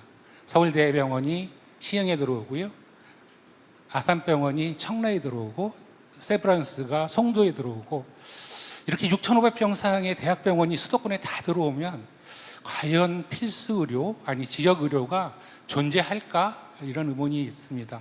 이걸 아주 시급하게 정부에서 막아야 되는 그런 것 아닐까 해서 마지막으로 제안을 드립니다. 감사합니다. 수도권 병상이 너무 급증한다 그런 얘기네. 검토해 보시도록 하고요. 네. 네, 너무 앞줄에서 계속 손을 들고 계셔서 한번 발언권을 드리면 어떨까? 네. 발언권 주셔서 감사합니다. 저는 대한공중보건의사협회 회장 박재일이고요. 작년에는 전라남도 영광군 보건소에서 유일한 의사로 근무하였고 현재는 병원선 511호, 전남 511호에서 유일한 의사로 근무 중입니다. 전공의세? 지금 내과 수련까지는 받다가 복무 때문에 지금 공중보건의사로 2년째 근무 공중보건이? 네, 공공 중입니다. 말씀드리고 싶었던 건 3가지인데 정말 간략하게 말씀드리겠습니다. 일단 첫 번째 영광군 보건소에서 근무했던 경험을 떠올려 보면 환자분들이 80세이시면 굉장히 젊으신 편이십니다. 환자분들 자가 운전 못 하시고요. 그래서 옆에 주민분들 중에 중년분들이 운전하시면 그때 같이 따라 나오셔서 보건소 잠깐 나오시고 그분들이 돌아가시면 같이 돌아가십니다. 그렇기 때문에 애초에 읍내 인프라가 사실 영광군 같은 경우에도 읍내에 다 모여있게 되는데 읍내에는 사실 의원이 20개나 있습니다. 모든 전문가 다 찾아갈 수 있고요. 하지만 환자분들 곁에 없고 그런 사회 인프라도 곁에 없습니다. 그래서 따라서 이러한 의료 정책이 발전하는 과정에서 반드시 교통권에 대한 보장도 같이 이루어져야 이런 정책이 실효성이 있을 수 있다. 100원 택시라든지 회관에서 마을 읍내까지 옮겨주는 이런 정책들을 국가 차원에서 많이 마련해 주시면 감사드리겠습니다. 두 번째로 공중보건의사 제도에 대해서 말씀드리고 싶은데 공중보건의사야말로 현재 공공의료의 아주 현장에서 일하고 있는 인력이라고 할 수 있습니다. 하지만 현재 의과대학생들은 현역병을 갈까 공중보건의사를 갈까 고민하고 있지 않습니다. 그들은 현역병을 언제 갈까를 고민하고 있습니다. 공중보건의사는 옛날에 800명대에서 현재 92명까지 줄어들었고 앞으로 더 회복될 추세는 사실 요원한 상황입니다. 물론 복무기간 단축 같은 법안들이 많이 발의되어 있긴 하지만 전신 농어촌 의료법 같은 것이 현역병도 처우나 이런 것들이 개선되는 과정에서 60년 동안 사실 방치되어 있습니다. 처우나 복무기간 같은 곳에서 사실 많은 여론들이나 이런 것 때문에 좀 지연되고 있는데 국가 차원에서 좀 결단을 내려주시길 부탁드립니다. 마지막으로 3번째는 젊은 공공의료에서 지금 일하고 있는 의료인으로서 공공의료 커리어의 구축이 필요하다고 생각을 합니다. 현재 영광군 같은 경우에는 보건소장이 의사가 안 구해진 지 굉장히 오래됐습니다. 사실 그 이유를 생각해보면 제가 내과 교수라든지 봉직위로 일하다가 갑자기 보건소장이 되는 것은 사실상 불가능한 일입니다. 물론 여기 현직의 많은 의료원장님들, 보건소장님도 와주셨겠지만 사실 개인의 그런 헌신과 그런 봉사심에 기대었던 것 부분이 많습니다. 공중보건의사라든지 이런 공공의료에 일하고 있는 인력들이 많은데 이것이 연속성이 전혀 없고 절단이 되기 때문에 사실상 공중보건의사는 공공의료에서 일하더라도 이것마저도 다른 이후 커리어의 절단이고 공중보건의사에서 개선해서 나가서 나중에 보건소장이라든지 혹은 의료정책 쪽으로 일할 수 있는 길이 아예 전무합니다. 그렇기 때문에 향후 2029년에 국립의전원이 개교해서 매년 100명 정도 생기는 것으로 아는데 그런 인력들이 의무봉부 15년만 하고 바로 떠나는 것이 아니라 그들마저도 연속성 있게 가려면 이러한 커리어 체계 구축이 그 이전에 반드시 선결되어야 될 과제라고 저는 생각드립니다. 네, 이상으로 마치겠습니다. 감사합니다. 지금 공중보건의를 그러니까 군의관으로 가는 거를 절대 안 간다. 근데 과거에 예를 들면 지금은 이제 현역은 1년 6개월, 지금 군의관으로 가면 몇 년이에요? 36개월. 36개월. 의무 저희 훈련소 기간 따로 돼서 한 38개월, 37개월 정도. 훈련소 기간도 빼고. 근데 그게 과거에도 그 기간인데 그게 계속 유지되고 있다 그 말이죠. 기간이. 예, 1955년도, 60년도 때부터 단 한 번도 줄지 않았고 현역병도 36개월로 똑같이 시작했는데 사실 절반까지 줄어든 상황입니다. 원래 같은 기간, 예, 내 훈련 기간 더해진 정도였는데, 그리고 보수나 처우도 여전히 물론 조금씩 개정은 있지만 사실 현역병과 같이 이렇게 비교를 했을 때 사실은 지금 완전하게 열등한 대체복무 제도가 된 것이 사실입니다. 이거는 실제로 좀 검토해봐야 될 부분입니다. 그러니까 이게 최초의 공중보건이라고 군의관이라고 부르죠. 군에 가는 거는 그 대신에 이제 그 일반 기관에 근무하는 공중보건이 두 개가 군복무 하나의 대신에 대체복무 제도인데 이제 네. 국방부에서 데려가시면 군의관이 되고 보건복지부 그 산하로 외에는 들어가면 공중보건에서 하여튼 이게 당초에 무리 없이 이게 진행되던 시절에 예를 들면 사병의 복무 기간 조건 이런 일종의 뭐 부담과 편익, 그다음에 공중보건이 또는 군의관으로서의 복무 여건에 따른 편익을 이 비교를 해봤을 때 과거에는 공중보건이든 군의관이든 이게 훨씬 더 낫다라고 압도적으로 낫다고 판단했던 시대가 있었던 것 같고 제가 젊은 시기에만 또 그랬던 것 같아요. 근데 지금은 속된 말로 하면 미쳤냐 그 가게 뭐 이런 상황이 된 것 같아요. 네, 맞습니다. 그래서 이게 일반 사병들 복무 여건을 개선하고 복무 기간을 줄이면서 공중보건이나 군의관을 그냥 그대로 놔두니까 이게 지금 역전이 돼가지고 최근 몇 년 사이에 그렇게 확 바뀌어버린 것 같아요. 예, 요즘은 전역자도 생겨서 이젠 더더욱 홍보가 되고 있는 상황입니다. 그런 것 같아요.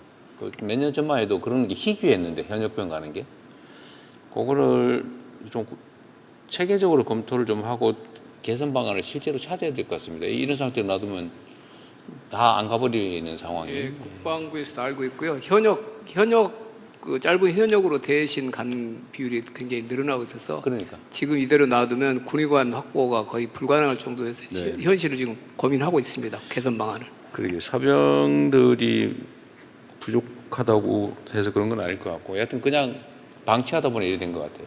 예. 현역병만 개선하다. 어쨌든 좋은 지적 감사드리고요. 이게 어쨌든 전공의들은 과거에 그러니까 우리가 소위 의료 분쟁 당시에 투쟁의 주력군이 전공의였는데 근데 그 점도 사실은 상당한 이해할 만한 점이 있었죠. 그러니까 대한민국이 적은 의료 비용으로 아주 최고의 의료 혜택을 누리게 된 것의 그 뿌리에는 전공의들의 희생이 있었다. 뭐 그런 얘기가 상당히 일리가 있잖아요. 근데 그거는 뭐 어느 정도 최근에 해소가 됐나요? 아니 또는 완화가 됐나요? 그 문제 의식은? 제가 사태 중반에 공중보건소라 복무를 시작해서 아직 현장 분위기까지는 파악하지 못하고 있습니다. 누가 하나 있어요? 한번 얘기 한번 해보십시오. 네. 네, 전공의 대표님 계셔서 전달드리겠습니다. 네, 그냥 쓰시면 됩니다. 네. 발언 기회 주셔서 감사합니다. 먼저 오늘도 지금 의료 현장 지키고 있는 13,000명의 전공의 선생님들을 대신해서 제가 여기서 이제 말씀을 드리도록 하겠습니다. 조금 불편한 얘기이실 수도 있는데 지난 갈등은 숫자의 문제가 아닌 일방적이고 포괄적인 결정 과정 때문이었다고 저희는 생각을 하고 있습니다. 또한 지금 조용한 의료 개혁이라고 이제 표현을 해주셨지만 저희가 지금 현장에서 느끼는 우려는 그것이 그 개혁 방향에 대한 동의라기보다는 포기일까봐 저는 현장에서 같이 일하고 있는 동료로서 걱정이 됩니다.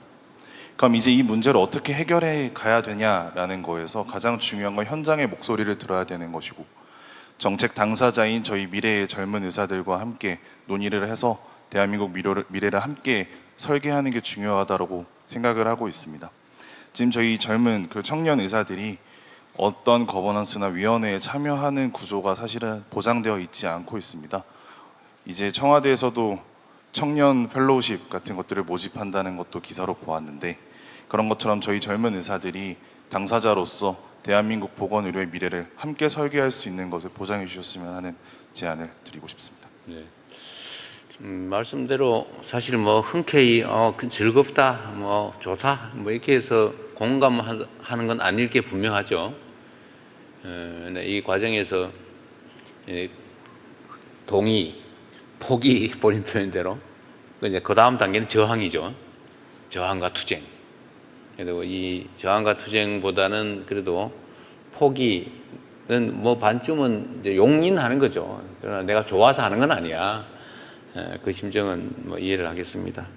제가 말씀드린 건 뭐 다 100% 동의해서 즐거운 마음으로 했다 그런 뜻은 아니고요.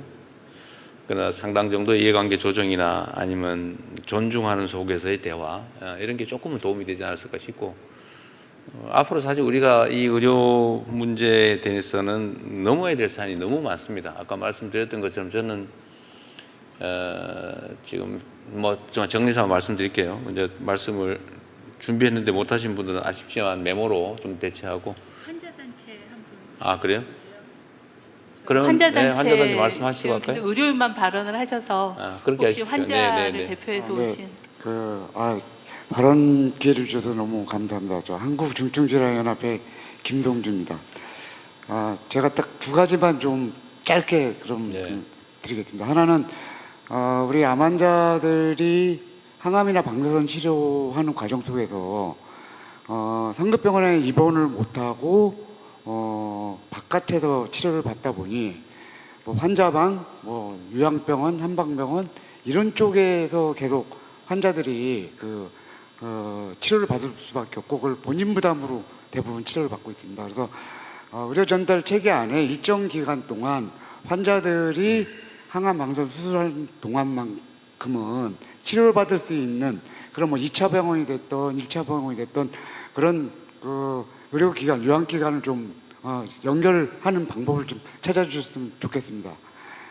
또 하나는 오늘 이제 대부분 다 공급자들 이야기만 하여서 우리 환자들은 그럼 어떤 이야기를 좀 해야 되는지 많은 고민을 했습니다. 그래서 사실은 제일 중요한 거는 우리 국민들이 어릴 때부터 뭔가 이 보건교육에 대한 어떤 것을 제대로 좀 수업을 받으면 좋겠다. 근데 최근에 제가 좀 알아보니 초-중고 때 보건교육이 19시간, 학기당 19시간 정도 수업을 하는 것 같습니다. 근데 그게 초등학교 때는 표준 교육 과정이 없고 여러 가지 중에 교육을 받고 중고는 표준 교육 과정이 있습니다. 그 안에 의료 전달 체계라는 과목 과정이 있는데 초등학교 때 아이들은 대부분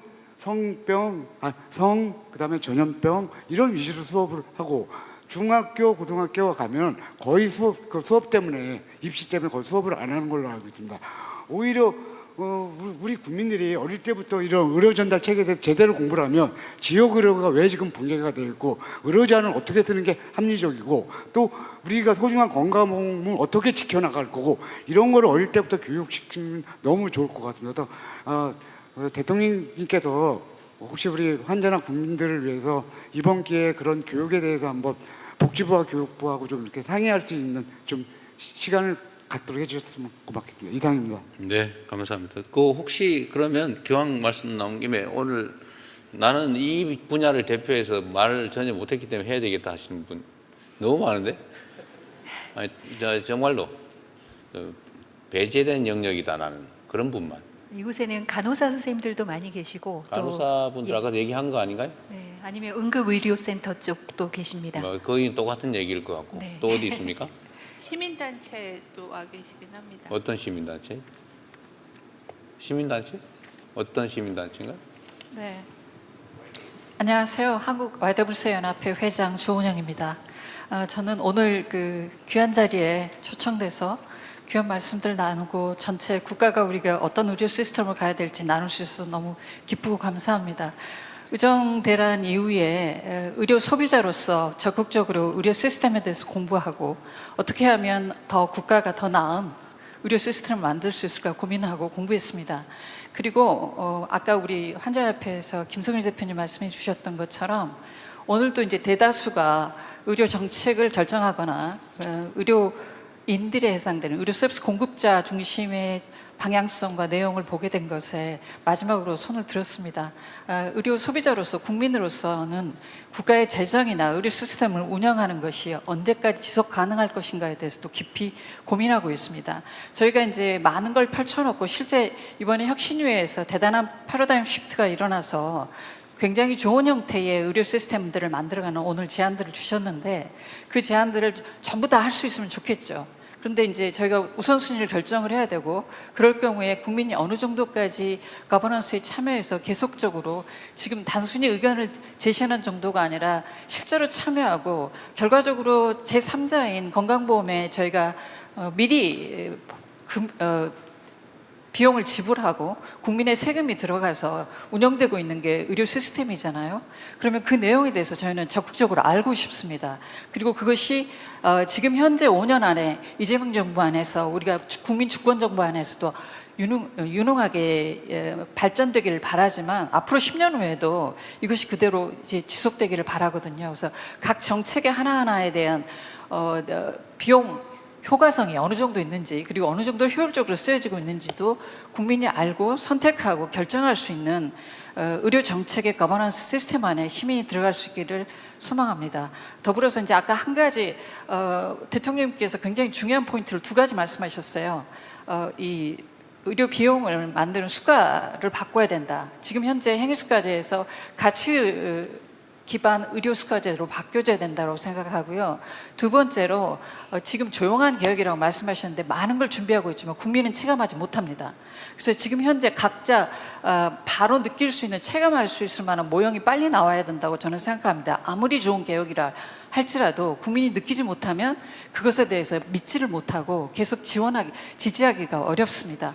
그런 점에서 아까 이제 모자보건 고위험 산모군을 중심으로 한 아까 그 5급 3특 체제의 지역 거점병원, 책임병원들을 운영한다고 했는데 필수 의료 관련한 모든 질환들이 커버될 수 있도록 해주시고 그것을 현실적으로 빨리 가능하게 할 수 있는 방법 중에 하나는 아까 정교복지부 장관님도 말씀하셨지만 지역의 그 의료진들의 공급을 빨리 확보할 수 있는 방법 중에 하나는 규제를 풀고 전체 네트워크 시스템의 협력 병원들의 당직 의사들이 순환 당직할 수 있도록 각 소속은 다르지만 거점 병원에 그 질환이 발생하면 바로 투여될 수 있도록 현실적으로 빨리 바꿔주셔서 체감할 수 있도록 도와주시면 감사하겠습니다.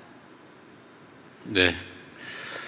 뭐 끝이 없을 것 같고요. 우리 장관님께서 좀 이런 모임을 자주 좀 하세요.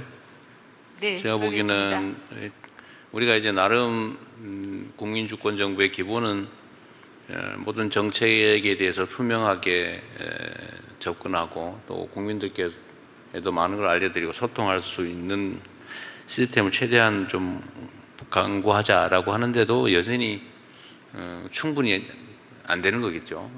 근데 특히 이제 의료 문제 이건 사실은 정말 엄청나게 복잡한 문제 중에 하나죠. 이게 뭐 몇몇의 아이디어로 아주 선의를 가지고 최선을 다하면 해결될 수 있는 문제가 아니고 입장과 이해관계가 다르기 때문에 이게 조정하는 게 그리 만만치가 않습니다. 근데 이 조정을 예를 들어 일방적으로 난폭하게 하면 저번과 같은 그런 상황이 발생하고 오히려 해야 될 일조차도 못하게 되는 상황이 발생할 수 있죠. 이런 의제일수록 사실은 좀 터놓고 뭐 진지하게 좀 시간과 에너지를 쏟아서 대화하는 게 중요한 것 같습니다. 좀 더 좀 해주시면 좋을 것 같고요. 그리고 이게 뭐 하루 이틀에 끝날 일은 아니고 오늘 이거 했다고 내일부터 땡 하고 이제 뭐 마음대로 결정해서 할 건 아니니까 앞으로도 좀 분야별로 좀 이런 대화 시간을 좀 많이 가지시면 좋겠어요. 근데 사실 아까도 말씀드리다 말았는데 이제 우리가 아주 세계적으로 평가받는 아주 좋은 의료 시스템을 가지고 있긴 하지만 이게 다른 나라는 정말 엄청난 많은 비용을 지불하고도 제대로 된 의료 서비스를 못 받는다. 뭐 돈은 많이 내는데 왜 안 될까? 뭐 근데 대한민국은 그렇게 엄청나게 의료비 부담을 하는 것 같지도 않은데 나름의 시스템을 잘 갖추고 있다. 근데 그 속에는 아까도 말씀드렸지만 의료인들의 뭐 희생과 헌신이 들어있죠. 근데 그게 이제 이번에 좀 현실적으로 드러난 측면도 있습니다. 일단 의료 재정 문제에서 정부의 책임을 그 법으로 정해놓고 왜 이때까지 약속을 안 지키냐, 약속이 아니라 의무를 안 지키냐, 그 지적은 타당하죠. 그 문제에 대해서는 안 그래도 저희도 고민하고 있습니다. 한 4% 정도를 원래 정해져 있는데 안 냈던 것 같죠? 지금 현재 건강보험법상은 14%이고요. 14인데 실제로는 한 11 몇 %인가 뭐 거기서 한 부담하셨다. 12% 정도를 저희가 지금 네. 담당하고 있고요. 그래서 그다음에 뭐 이제 건강증진법에 의해서 이 보험료의 네. 6% 정도 어쨌든, 이렇게 네. 되어 있습니다. 그 제대로 지금까지는 정부가 이제 법률로 의무지어진 것임에도 불구하고 이행하지 않고 그걸 이제 환자나 재정에 건보 재정에서 책임지게 만들어놨는데 그건 뭐 저희가 좀 수정해 보도록 하고요. 그런다고 해서 그 문제가 뭐 해결될 것 같지는 않고. 네, 이제 늘 이게 국회 지적 사항이었고 저희도 이걸 개선을 뭐 노력합니다만은 여기 이제 상당하는이라는 이제 표현이 있다 보니 그리고 늘 해마다 이게 해당 연도의 보험료를 가지고 이제 저희가 하다 보니까 지금 현재 한 10, 네, 알겠습니다. 네, 3조 정도를 저희가 14% 정도를 이렇게 지금 감당하고 있는 수준입니다. 네. 어쨌든 그 재정을 보전하는 문제, 예를 들어 또 충원하는 문제도 정부 재정도 책임져야 될 거고 또 우리 국민들 중에 이게 과연 공정하게 공평하게 보험료가 부과되고 있느냐라는 점에 이견들도 있는 부분이 있어서 이제 그런 것도 좀 수정을 해야 될 것 같고, 또 한편으로는 그 지출 측면에서 보면 과연 이게 제대로 지출되고 있냐, 혹시 이게 일부 얼마 전에 이런저런 문제들이 언론에 보도되는 것처럼 혹시 좀 일종의 약간의 누수가 있지 않을까, 이런 부분들을 좀 제대로 조정하는 것도 우리가 또 해야 될 일이고요. 또는 불필요한 과잉 진료 이런 게 발생하지 않게 하는 것도 중요할 것 같습니다. 하여튼 우리 국민들이 만족할 만한 새로운 의료 서비스 체제를 만드는 건 정말 중요한 과제고, 소위 의료개혁의 핵심 과제이기도 하죠. 그 중에 하나의 방법이 또 인공지능화하는 거겠죠. 많은 역량을 좀 저축할 수 있을 거다, 아낄 수 있을 거다라고 생각이 됩니다. 긴 시간 여러분들 많은 얘기해 주셔서 아마 정책 당국이 정책 판단이나 또는 재정 배분하는 데서 크게 도움이 될 것 같습니다. 앞으로도 자주 이런 좀 기회를 갖도록 하고, 꼭 대통령 없는 자리에서라도 여러분들이 말씀하실 수 있는 기회를 많이 만들어 보도록 노력하겠습니다. 긴 시간 고생하셨습니다. 감사합니다. 고맙습니다. 어려운 얘기 편하게 할 수 있도록 도움 주신 대통령님과 의견 개진해 주신 모든 분들께 감사드리며, 이상으로 지역 필수 공공의료 간담회를 마치겠습니다. 대통령님께서 먼저 퇴장하시겠습니다. 함께해 주셔서 고맙습니다.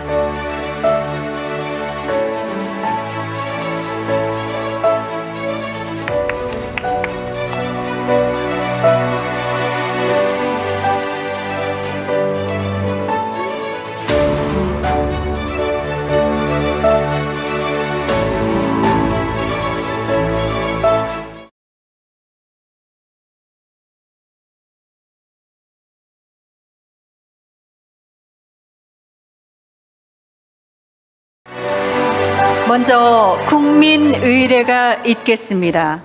정면에 태극기를 향해 주시기 바랍니다. 몸이 불편하신 분들은 자리에 앉아 이해를 표해 주시기 바랍니다. 국기에 대하여 경례.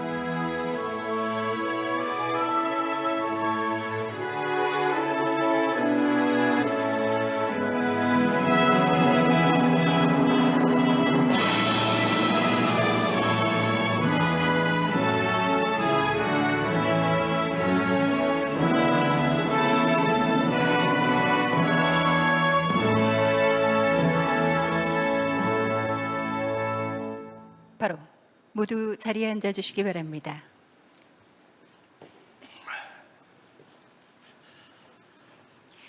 지금부터 어디 살든 제대로 치료받는 모두의 의료 보장을 위한 지역 필수 공공의료 간담회를 시작하겠습니다. 먼저 국민의 목소리를 놓치지 않기 위한 변화라는 주제의 도입 영상을 시청하시겠습니다. 그 시간대에 갈 곳이 없는 거예요.